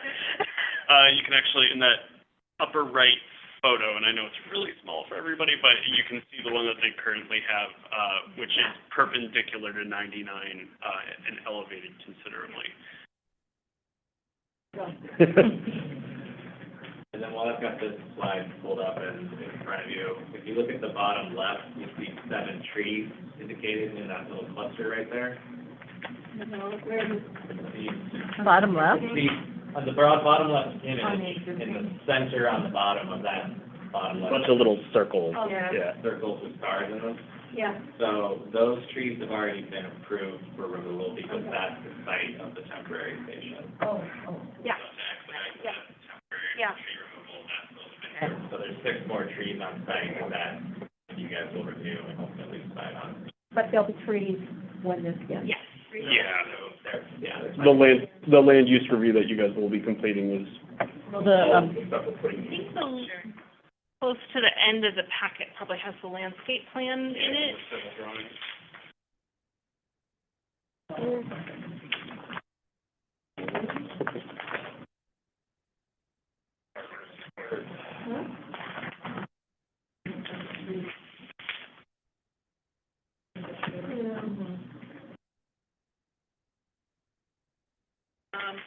I'll be asking if it's dark sky lighting. and sheet T8 has our proposed landscaping plan for your reference. Yeah. Does it list what you're taking out? There's an arborist report on P6. Just a staff report, we'll talk about it. Okay, we'll talk about that, okay. So, it's almost 8 o'clock.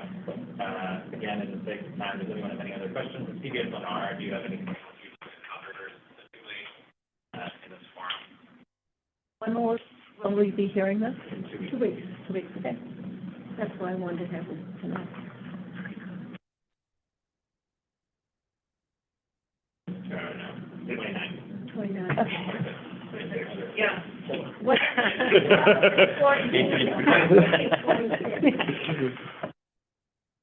Right, arithmetic is still correct. Okay.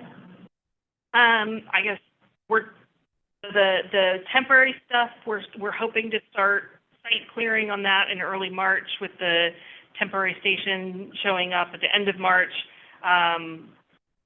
Construction on the main building is probably more like June before the demolition of the existing building and the new building start up, but it is imminent, is the plan. It's not something we're talking about doing. So your plan is to have the new building theoretically done by the end of 26? That's what, that should be part of your presentation. Yeah. For the temporary site, already been conversations between the city and our building physical engineer with our water strong to ensure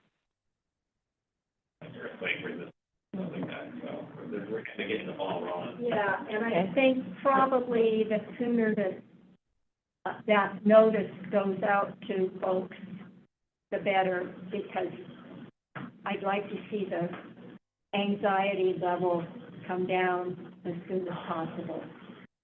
Well, and I guess that should probably be right up front. Part of the reason we're doing this is that in addition to, even though the original building has been seismically retrofit, that's never quite as good as building from scratch. So the intent is this is an essential facility. In its final form, it should be fully operational following a natural disaster, so that there isn't downtime to the community because you've... What depth of footings are you going to be putting in to address the earthquake? I mean, not be prepared. I was involved when they built the water treatment plant, the Tigard one in West Lynn. They had to go down 160 feet. And we'll talk about this, but in this case, it's a large slab because the idea is it can kind of float in one piece as the ground settles. So we don't actually have to do deep pilings or anything. We just instead have That's the question. yeah. So we'll add that in as part of our. So it's not in this area that's going to fly. No, that's our geotech report says no. But it's important Yeah. to get that on the record. I've been through this. Mm-hmm. I'm not sure if one of the commissioners has already voted this, but just thinking about it, I've got that, and the method that you came up with for the stormwater management guide.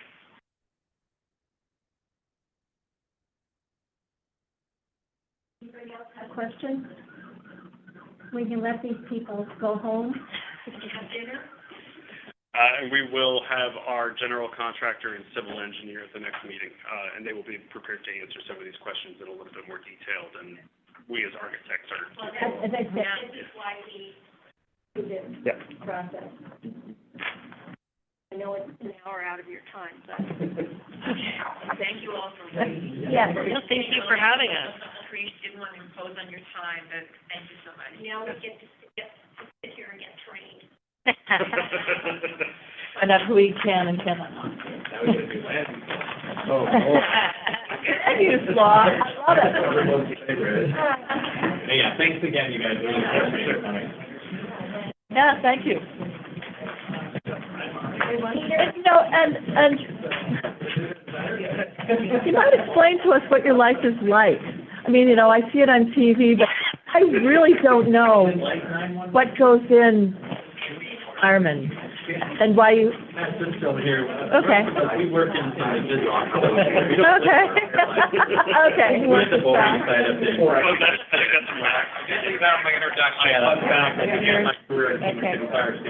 Did you really? Out of the academy, 2001. Wow. Okay. Of course.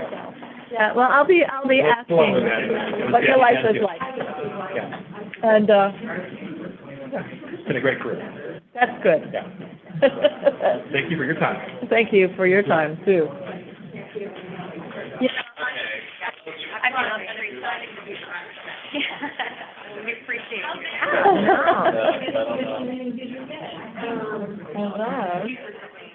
So innovative, this is just kind of Yeah, innovation, it the whole innovation idea. Yeah. Kind of exciting that in our little community, we're gonna have the first one Mhm. of all trying, of them trying out all these new ideas. Yes. Yes. Very cool.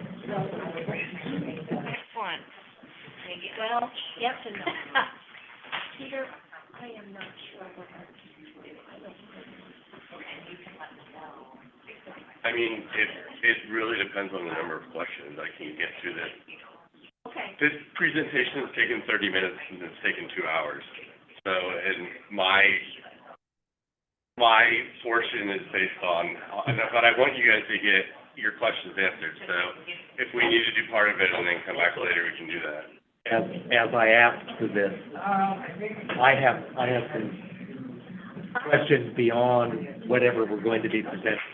The reason, well, I mean, part of it's me, is that I was up at 6 a.m. for a meeting, and in another half hour, I'm really gonna be starting to run out of gas. And, I don't know about other people that have to work all day. I get tired. Let me only put in that we approved this in December, and so this is the third, 2 meetings that was supposed to happen and hasn't, so. No, I'm not sure we're gonna get through it all. At some point, I'd like to see it. Well, that's why it's on the agenda, but. So I found out about it last week. Oh. No, I asked to have this, has to have procedure, questions I have about procedures on the next agenda, and missed out on 2 January ones. So. Well, if I need to come back in 2 weeks, if we can do it, that's fine. You guys pay me a flat amount for what? I'm open regardless. Yeah, because I don't. But I do want to take the time. Yes, no, I understand, that's why I want to be prepared that we may only get through part of it tonight. Okay, let's see what we're doing. So let's do the 30. Let's just go. Let's do your 30-minute presentation. All right. Max, are you? Can I get? Ronnie's there. Okay, Ronnie, do you want to throw up the first slide? Right click going already, alignment.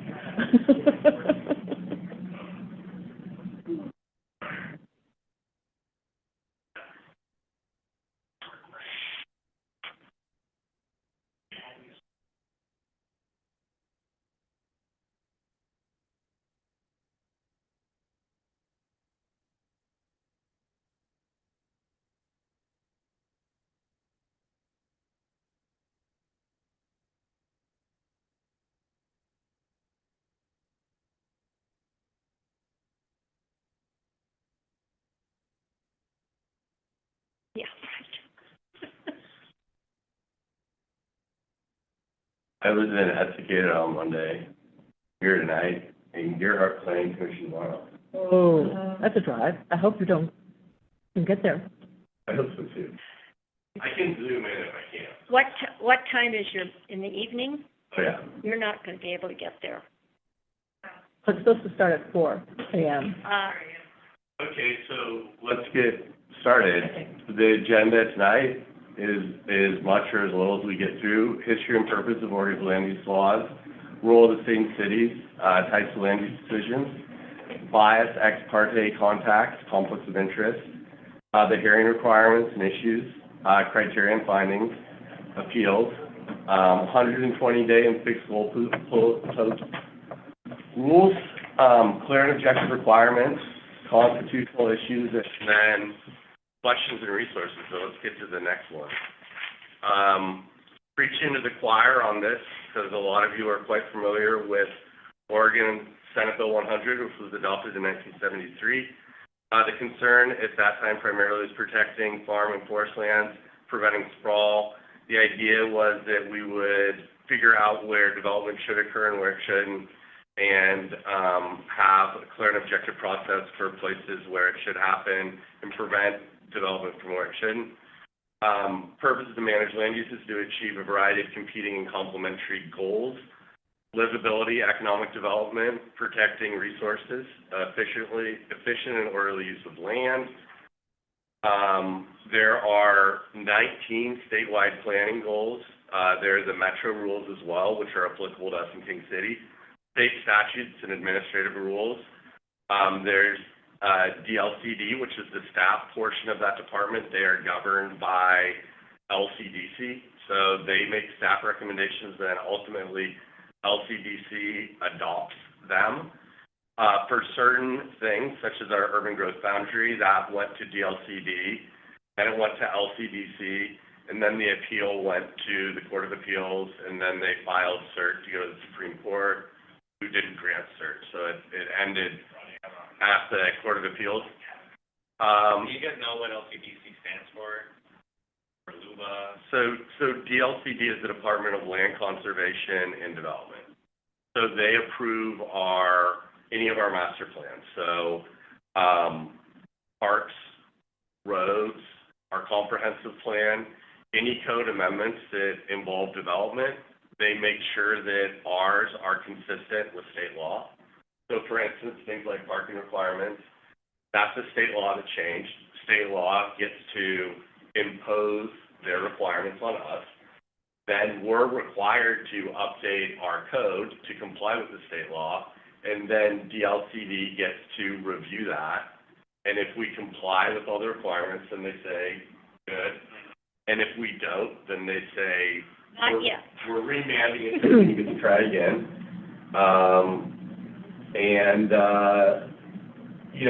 There are a lot of decisions that are made on the staff level that don't go in front of the LCDC board. But any large things like urban growth boundary expansion go first to staff and then the LCDC. LUBA is the Land Use Board of Appeals. For certain land use actions, whether it's like a subdivision or our transportation system plan appeal, that went to LUBA. Comprehensive plan appeal, that went to LUBA. And that is a 3-member board that they only handle land use matters. And they handle the land use matters instead of those being handled in circuit court. So instead of each county having to make rulings on land use, every county in the state's land use appeals of the certain variety go to the Land Use Board of Appeals. At state? For statewide. Okay. Yeah. So for what we need to do, and we are required to do this by the state of Oregon, we have to have a comprehensive plan, and those comprehensive plans contain our maps, our policies, and our vision statements.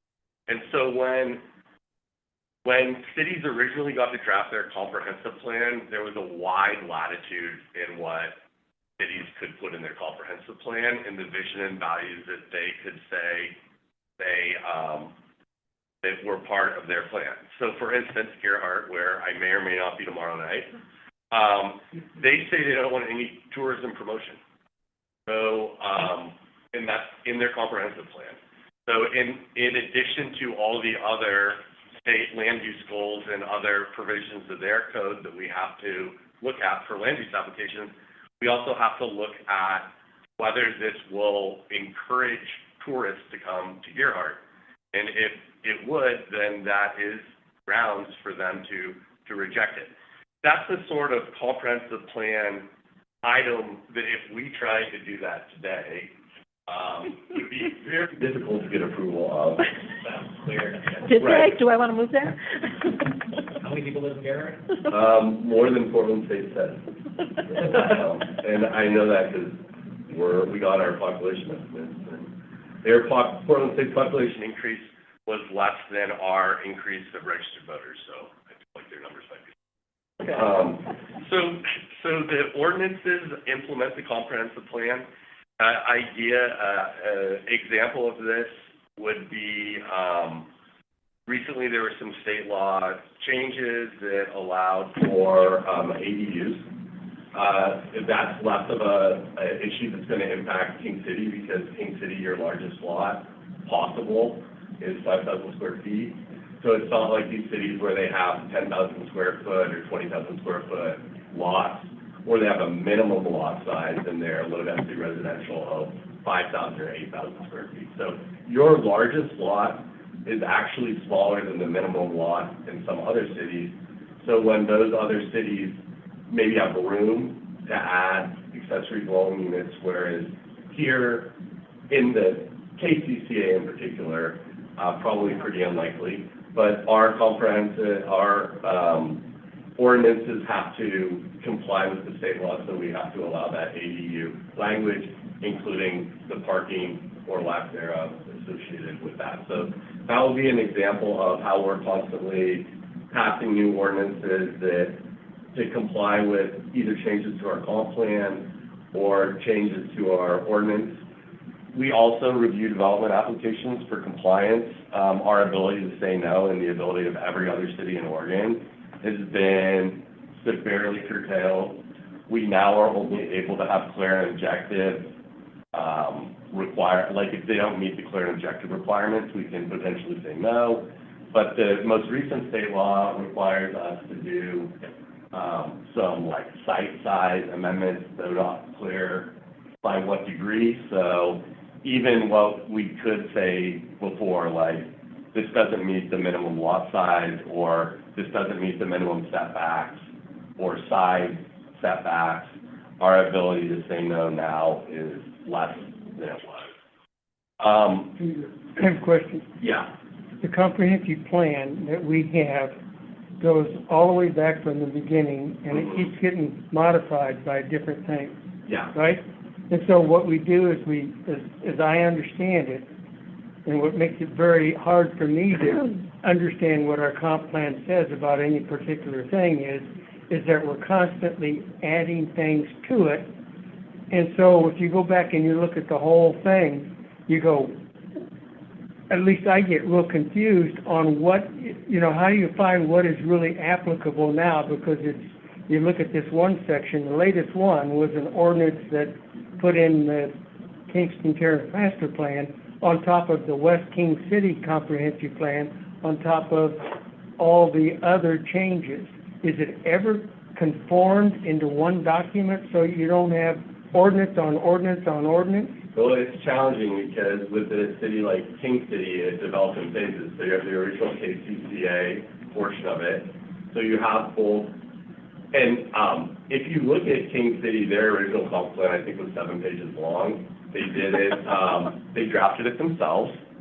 And there was a lot of back and forth with the state because the residents of the KCCA, which at that point was in the early 70s, all of King City, were like, this is kind of our Shangri-La, and you're not, this is exactly as we wanted it to be, and you're not going to tell us what to do, state of Oregon. Like the age requirement, King City was discriminatory, not allowing anyone under the age. And that was in the comp plan. Well, so with the KCCA, you have the CCNRs associated with the HOA. And then, so originally King City was the KCCA. And all the positions, there was a mayor and councilors, but all the other positions were volunteer. So they were people in the community that had been like a project. I think the original city manager had been like a project coordinator for the BPA or something like that, and so he became the volunteer city manager. It's actually a fascinating. Well, Ron Sorensen was just like a real estate guy and built the land. You know, this was one of the original buildings actually. This is before the 55 and over, and it was built as a 50 and over community, and it was for blue-collar property owners. But then the state said you can't have an age discriminatory city. And they just ignored what the state said. Right, so what they said is, we don't have an age discriminatory city. We have an HOA that per federal law is able to restrict the age. Oh. So then, if you look at then how did they expand to the next phase? It was because Majors 5 and 50 took the assessed values back to those mid-80s rates, and then the maximum increase in property taxes annually was 3%. So The city was insolvent. right, so there was a conversation of, are we going to disincorporate the city, and then the city would have become part of Tigard, or are we going to expand to the west? And so the original expansion wasn't out of the desire to expand, it was about a necessity, because when new construction is built, the assessed value on that is the market rate. And so that development actually subsidized the prior development and was enough to keep the city solvent. And so the thing that's really unique about Oregon's property taxes is that they can adjust down at the point of sale, but they can't adjust up. So if your house was valued at $800,000 in an arm's length transaction, it sells for $750,000, then your property taxes reset down to that $750,000.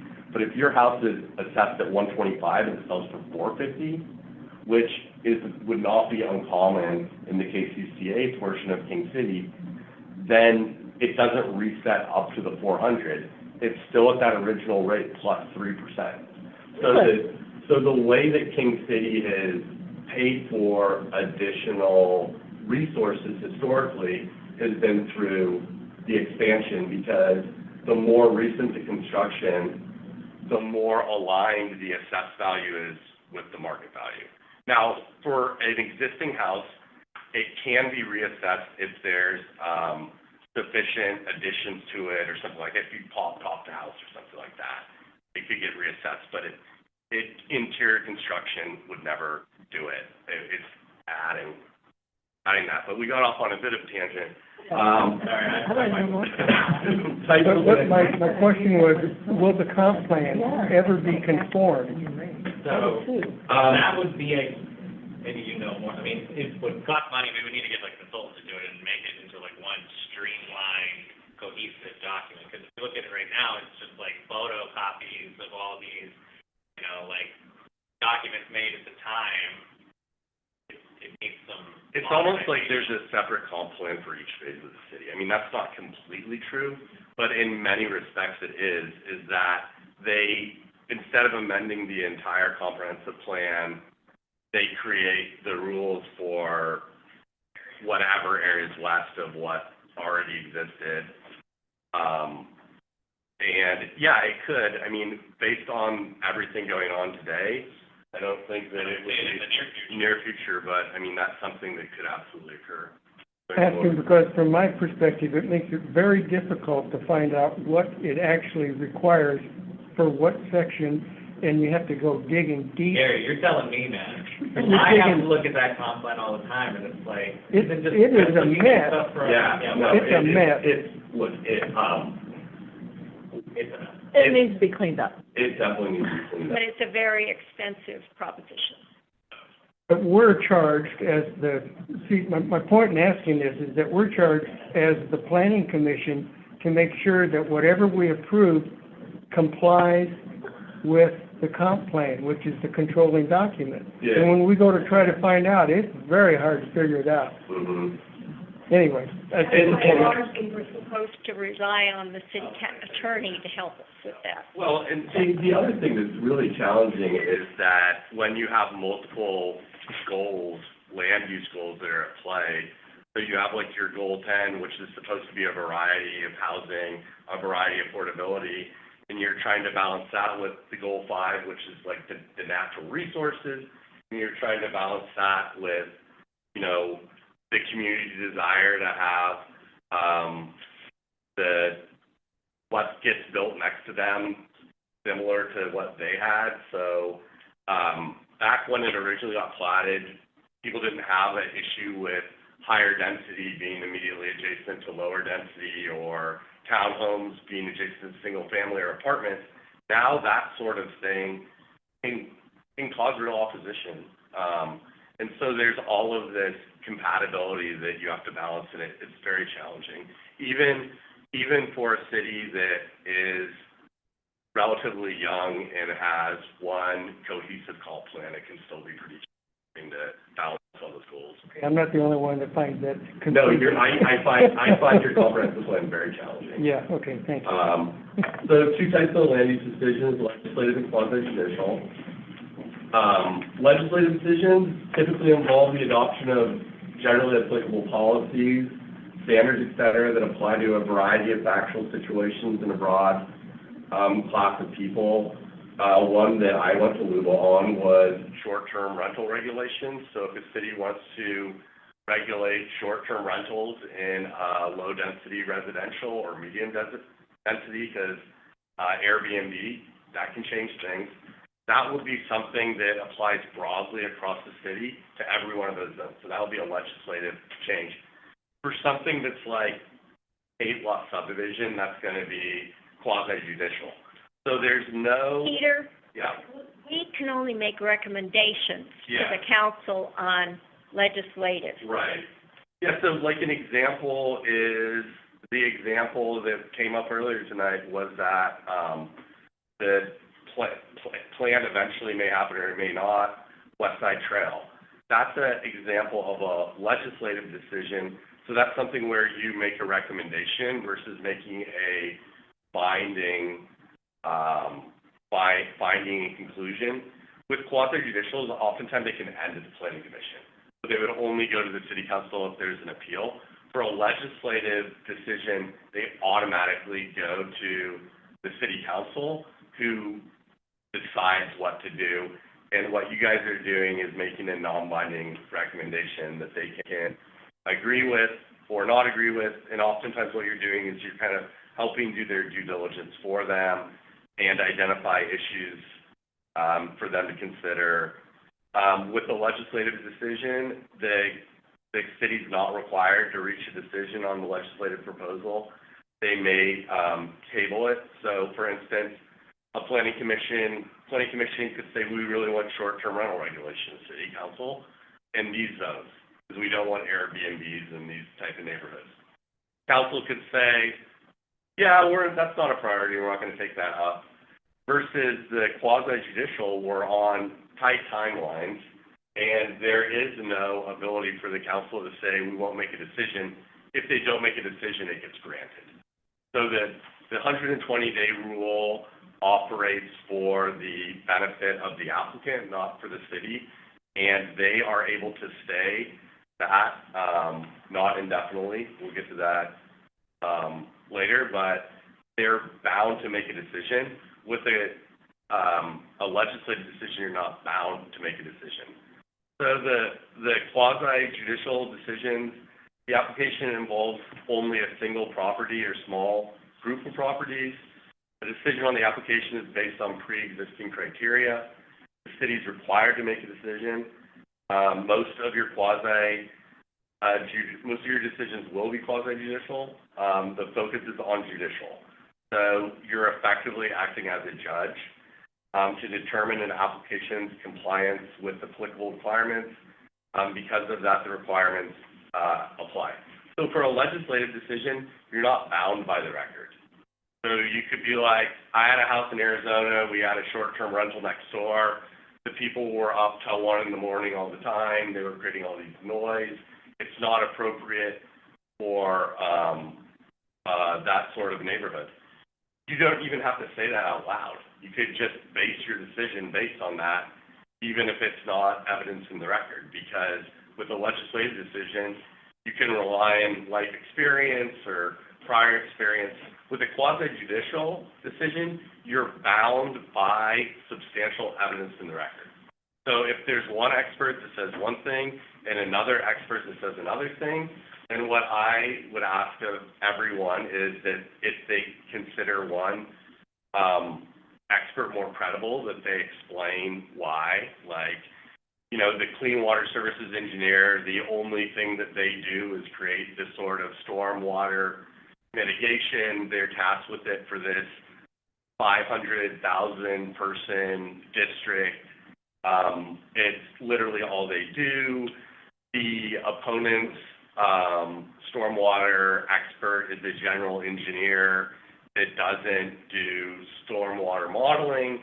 For that reason, I find the expert from Clean Water Services to be more credible and decide that, you know, give deference to their viewpoint versus the viewpoint of another person.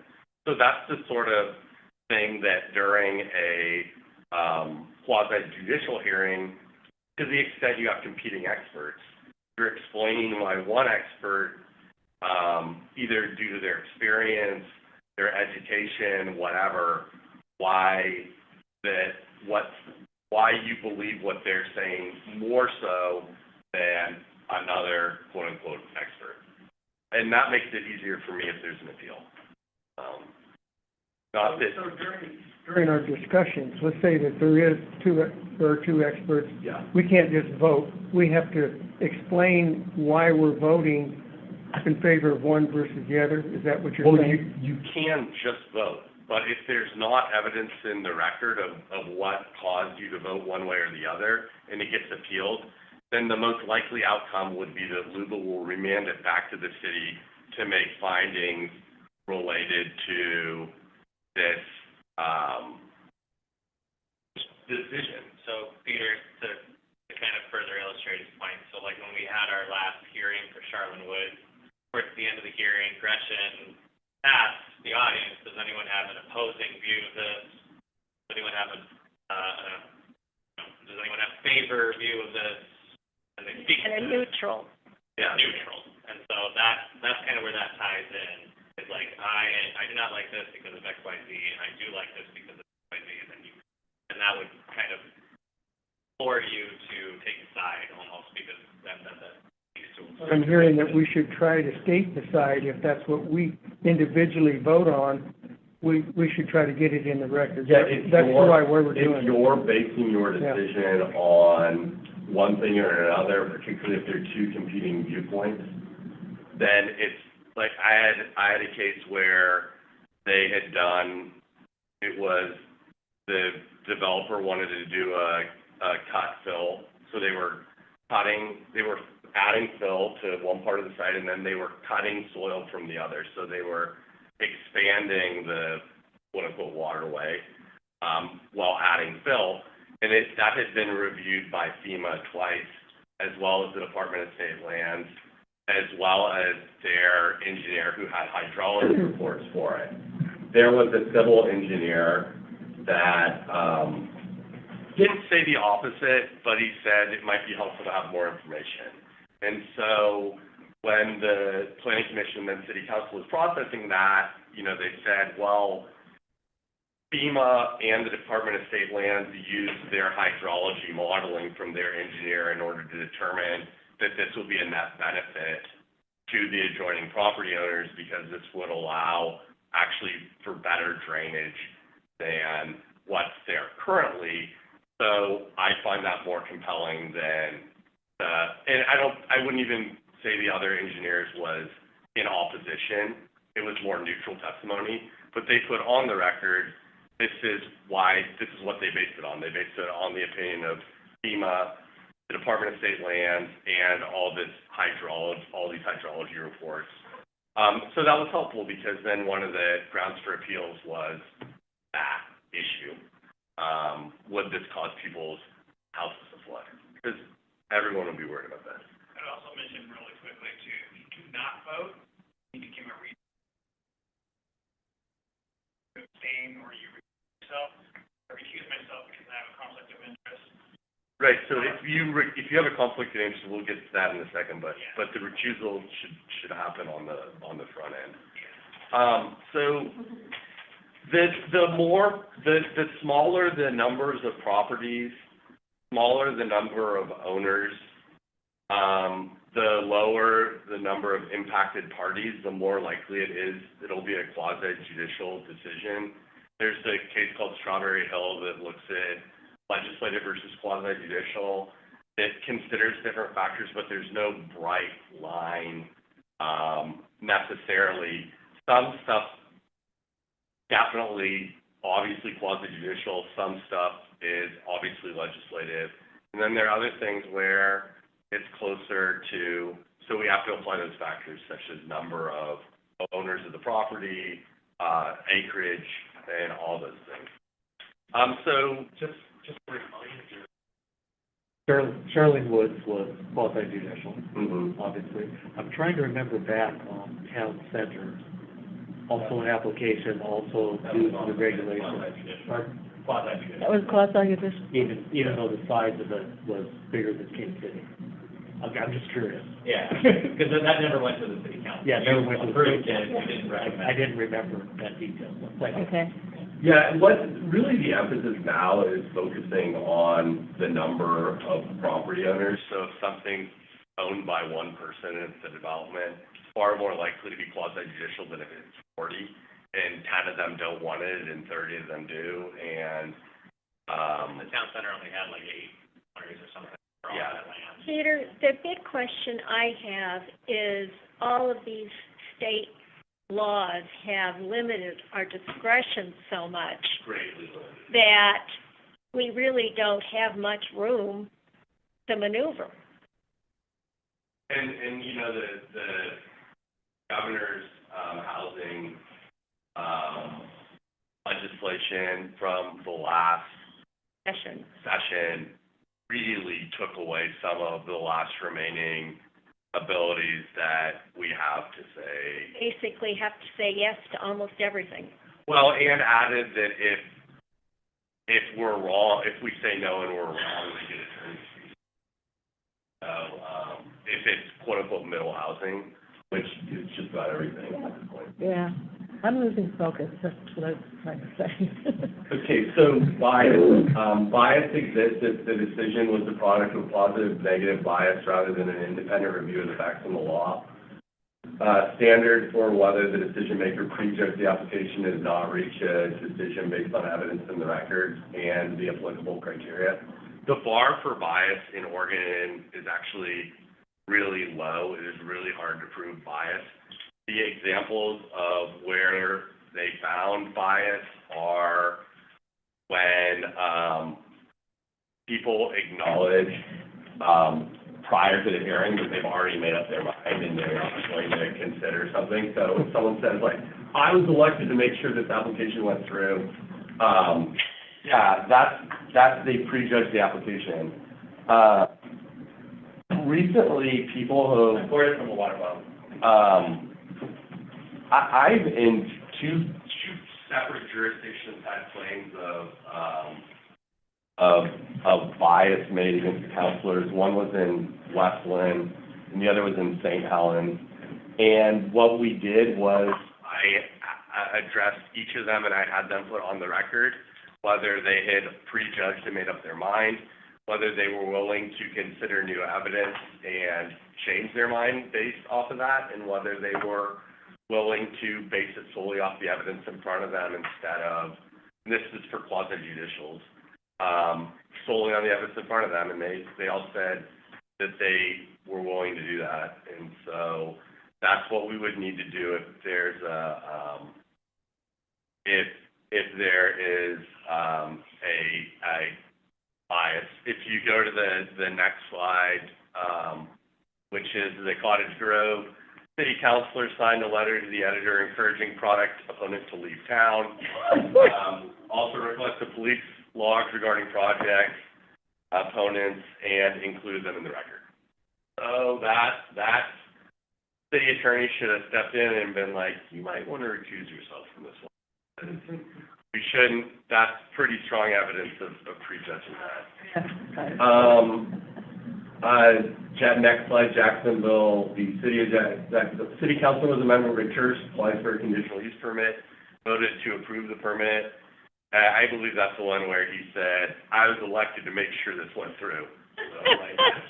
So, It's kind of like, yeah, when we've had someone on our council that had too much interest in what was going on. So ones where I've had where I thought we were really close or where we had to stop, adjourn, and remediate were, I had one where the project was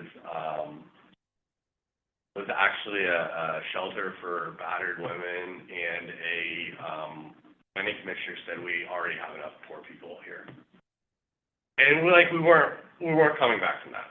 So I at that point suggested that planning commissioner recuse themselves from the decision. We continued the hearing. We came back. They all said that they had not considered that was not a valid concern for rejection, et cetera, but that was really uncomfortable. Another one was we had an elected official on the city council who did a site visit where they took pictures of water on the site, including standing in rain boots, looking sad, and then entered them into the record, or their significant other entered them into the record that showed the person making the decision in the rain boots, and it was a plugged drain that the county hadn't maintained with water on it. So anyway, that was another one where we had to step back.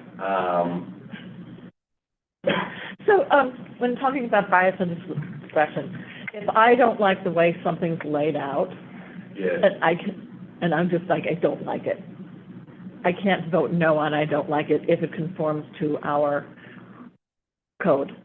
Yeah, no, I mean, I see things where I look at the aesthetics of the plan and I'm like, that doesn't look good to me. Mm-hmm. But, as long as they comply with the setbacks and the sides and all the other clear and objective.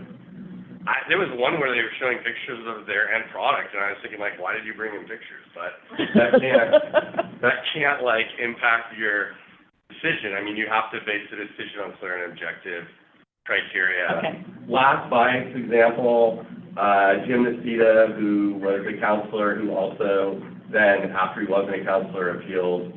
He was recalled from the council and then would appeal all the ordinances. Applications.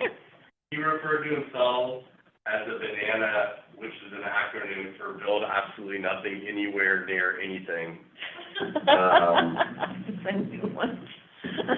Sure, that one. They did not find that he was biased. So, I mean, that really shows how low the bar is. Wow. You really have to say, I was elected to do this, or send a letter to the editor, or say, there's nothing you could tell me that could cause me to change my mind because I know this is good or bad, because it can go either way. I mean, you can be biased to approve it, too. So, ex parte contacts. Back, one more question. Yeah. I'm sorry. So when we get something to vote on, we're looking at quasi-judicial decision. Yeah. We don't know all the laws. Right. We look it up in the code, but what we have to rely on then is the staff report going down through all of the community development code requirements, I presume. Right. And look at those and say whether or not we feel it's complete, and vote based on that? Is that where? That's the whole point of the staff report. Right, and so to the extent that you think there are other applicable items that aren't included in the staff report, you could flag that as something and say, it seems like this should be in the staff report too, And if a could you look at this and bring it back? And if a majority of the planning commission believes that there's an element in the staff report that is required by the code that isn't present, or that would like additional evidence based on something, they can request it. Now, where it gets tricky for quasi judicial is that 120. we have 120 days. So if we haven't made a decision in the 120 days, then the decision is yes. So if we're coming up on a deadline and there's more information that you need, what I will affirmatively ask of the applicant is that they toll the clock or pause the clock, and they agree to do it to a time certain in writing. So they agree to pause the clock for 2 weeks or a month. It will give us time to bring back the information or evidence that the planning commission does. If they won't pause the clock because the clock acts for their benefit, not yours, then we need to weigh our ability to get that information, reconvene you, which we can do. That's why we can continue to a time certain. So the time certain could be 48 hours from now. And if that's enough time to get the information or not. That's unusual, but can occasionally happen. And what's important is that discussion. So if all of you really believe that something's missing and you need it to make an informed decision, and it's required by the code, and somehow Max missed it, or I missed it, or whoever, the engineer missed it, we need cooperation of the applicant, depending on the timing. Okay.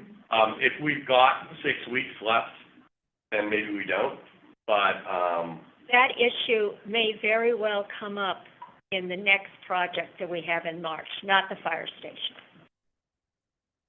I'm very concerned about it, so. Kevin, how come you? But open to changing your mind if you're given the facts. No, but the point, I'm just- I'm just concerned that I think this issue could come up. right, so there are a variety of things that you can do if one of these sort of things comes up, so you could add a condition. So you could say, we're going to approve this based upon you meeting this subsequent condition. So, for instance, another jurisdiction, building in a floodplain, it was conditioned upon them first on the front end getting what's called a CLOMAR, which is a conditional letter of map provision from FEMA, as well as a LOMAR, which is a letter of map provision from FEMA, and then requiring them to go for a round 2 of that. So if they were not able to get their LOMARs and their CLOMARs from FEMA, which was definitely in doubt during COVID because FEMA was not turning these things around as quickly as, then if their approval was granted conditioned on that, and so if they failed to get it, they couldn't. Other jurisdictions have required right-of-way for ingress egress. There's some other things. So we've got a little bit of flexibility depending on what is required of them and what we're required to do. So sometimes we can do that sort of thing. So conditionally, yes, but you have to prove it. And then they generally have an amount of time where they have in order to provide us with evidence that they've done whatever has been required of them. So ex parte contacts is communication or information received outside the record on a matter that is pending before the city.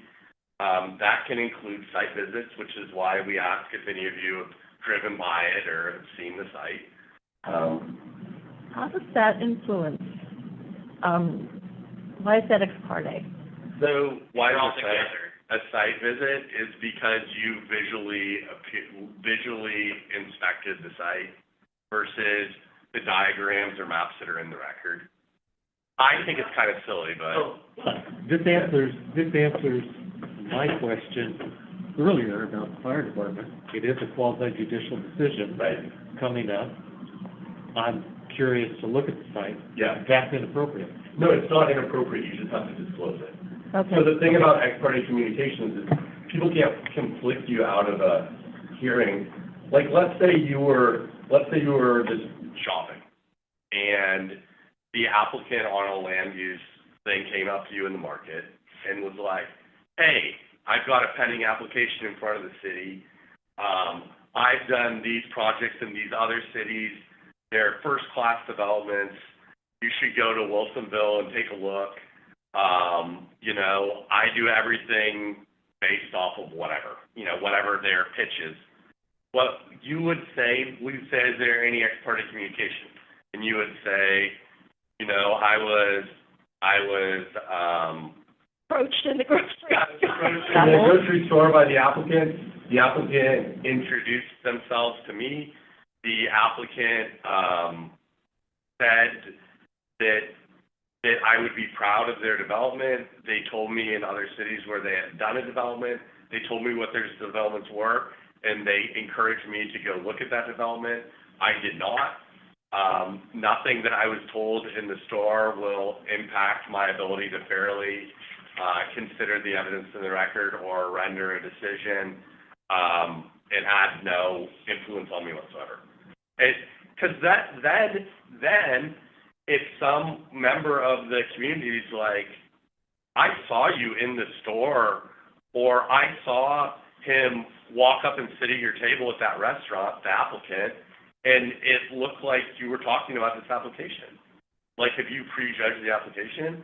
So by declaring the ex parte contact in advance, or I had one where the applicant's lawyer didn't email me, but emailed all of the city council members and didn't disclose it. And one of them forwarded it to me and said, this doesn't seem right. And I said, yeah, you're a represented party, and they shouldn't be emailing you. And to the extent that all of you receive this email, we need to put that on the record. And we need to say whether you're considering that or not, and whether that made you prejudge this application or not. And so we were able to deal with it on the front end. So the key is disclosure, and then the second step is saying, this didn't impact me. The exceptions are communication with staff, communication before application is submitted or after a final decision. And that can sometimes happen where someone's interested in a project and they'll just particularly contact the mayor or city councilor and say, hey, I was thinking about doing this sort of project. Is that the sort of project that you think your city would be supportive of? And sometimes it's just clear that it's not allowed in the code, by the code, and it's not something that a city would, you know, historically type of project that they would want, and so it would require a lot of variances or something else, and they're just kind of testing the water. And so if you're like, that's unlike anything we've ever permitted in the past, and I don't know what zoning code that would be allowable under, you should probably have a pre-app with our city. That's something that could happen, and because there's no application, that's not something that you would, because whether you had a conversation with somebody 5 years in advance, you're not going to remember that. And then after it's done, you know, if you ran into that same person in the restaurant and you're like, hey, you know, I sure hope that's a first-class development that you're doing. You know, we'd love to have something nice to up our assessed value. You know, then, again, the decision's already been rendered, so it's not ex parte contact anymore. Seems like people are getting kind of tired. So if we want to continue this, we can. If we want to continue, I can come back in 2 weeks, or we can continue to do it now. I don't think the fire station hearing is going to go more than an hour. What do you guys think? What are the main topics left? Is it quite a bit? I got conflict. I know Dean had a specific question. I have several that are gonna take some time. So maybe we can hold them till next week. Yeah. If we're okay, Do you have one that you want to give now, because I know you want to? I wanna take time to deal with it. Okay. Dean, how about you ask your questions now? Things- And then we can have some. So things, sure. Yeah, Things I would like to go over. One I got How do you get an item on the next? They work with the chair to get it on. And if we have revisions, without communicating with everyone ahead of time, you know, let's say the minutes come out, and I have a revision I'd like to make, and we have this example. I would, it's awkward to read it through while we're all sitting there, but I can't email all of you because I can't email all of you. So that's the question. Can you, So I submit minutes revisions to all the commissioners. can we send it to you and you can send it to all of us? Let's talk it over, All right. okay?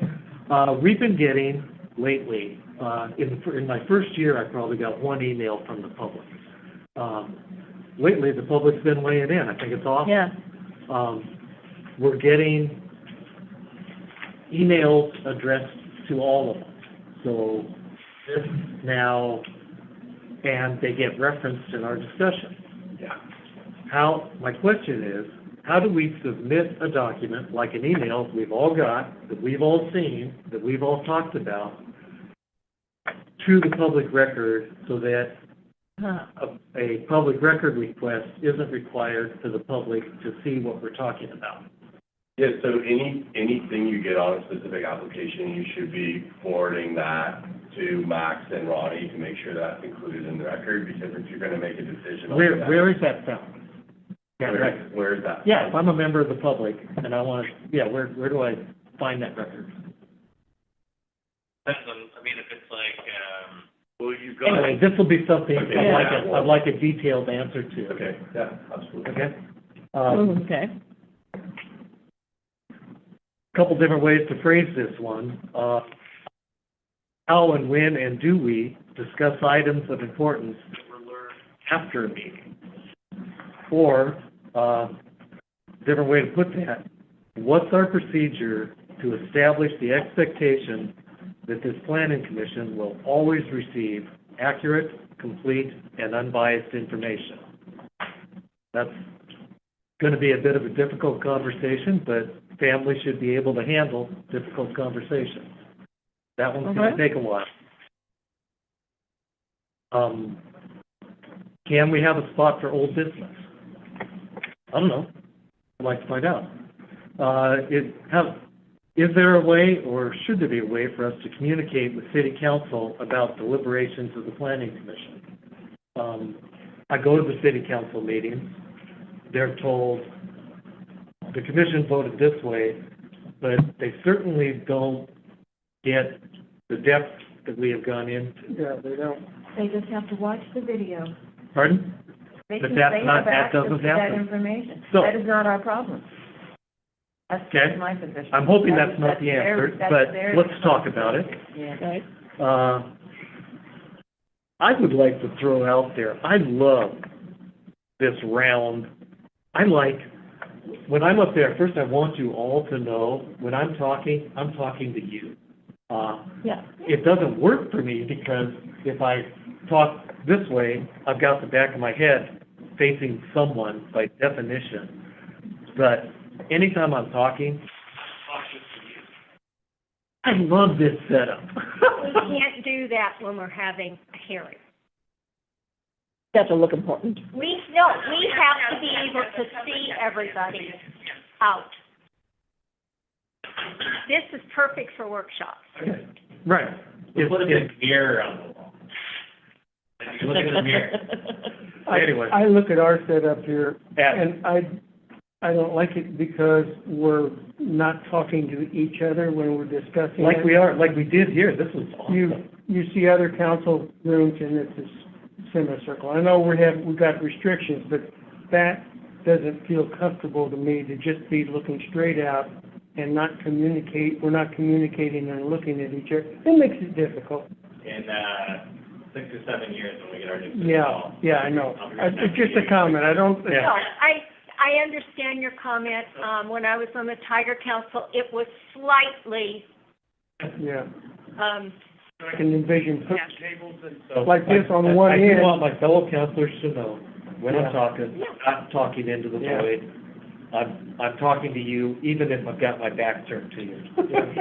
Sure. Do you have any more questions? That'll do it. Okay. Anybody else have any other questions?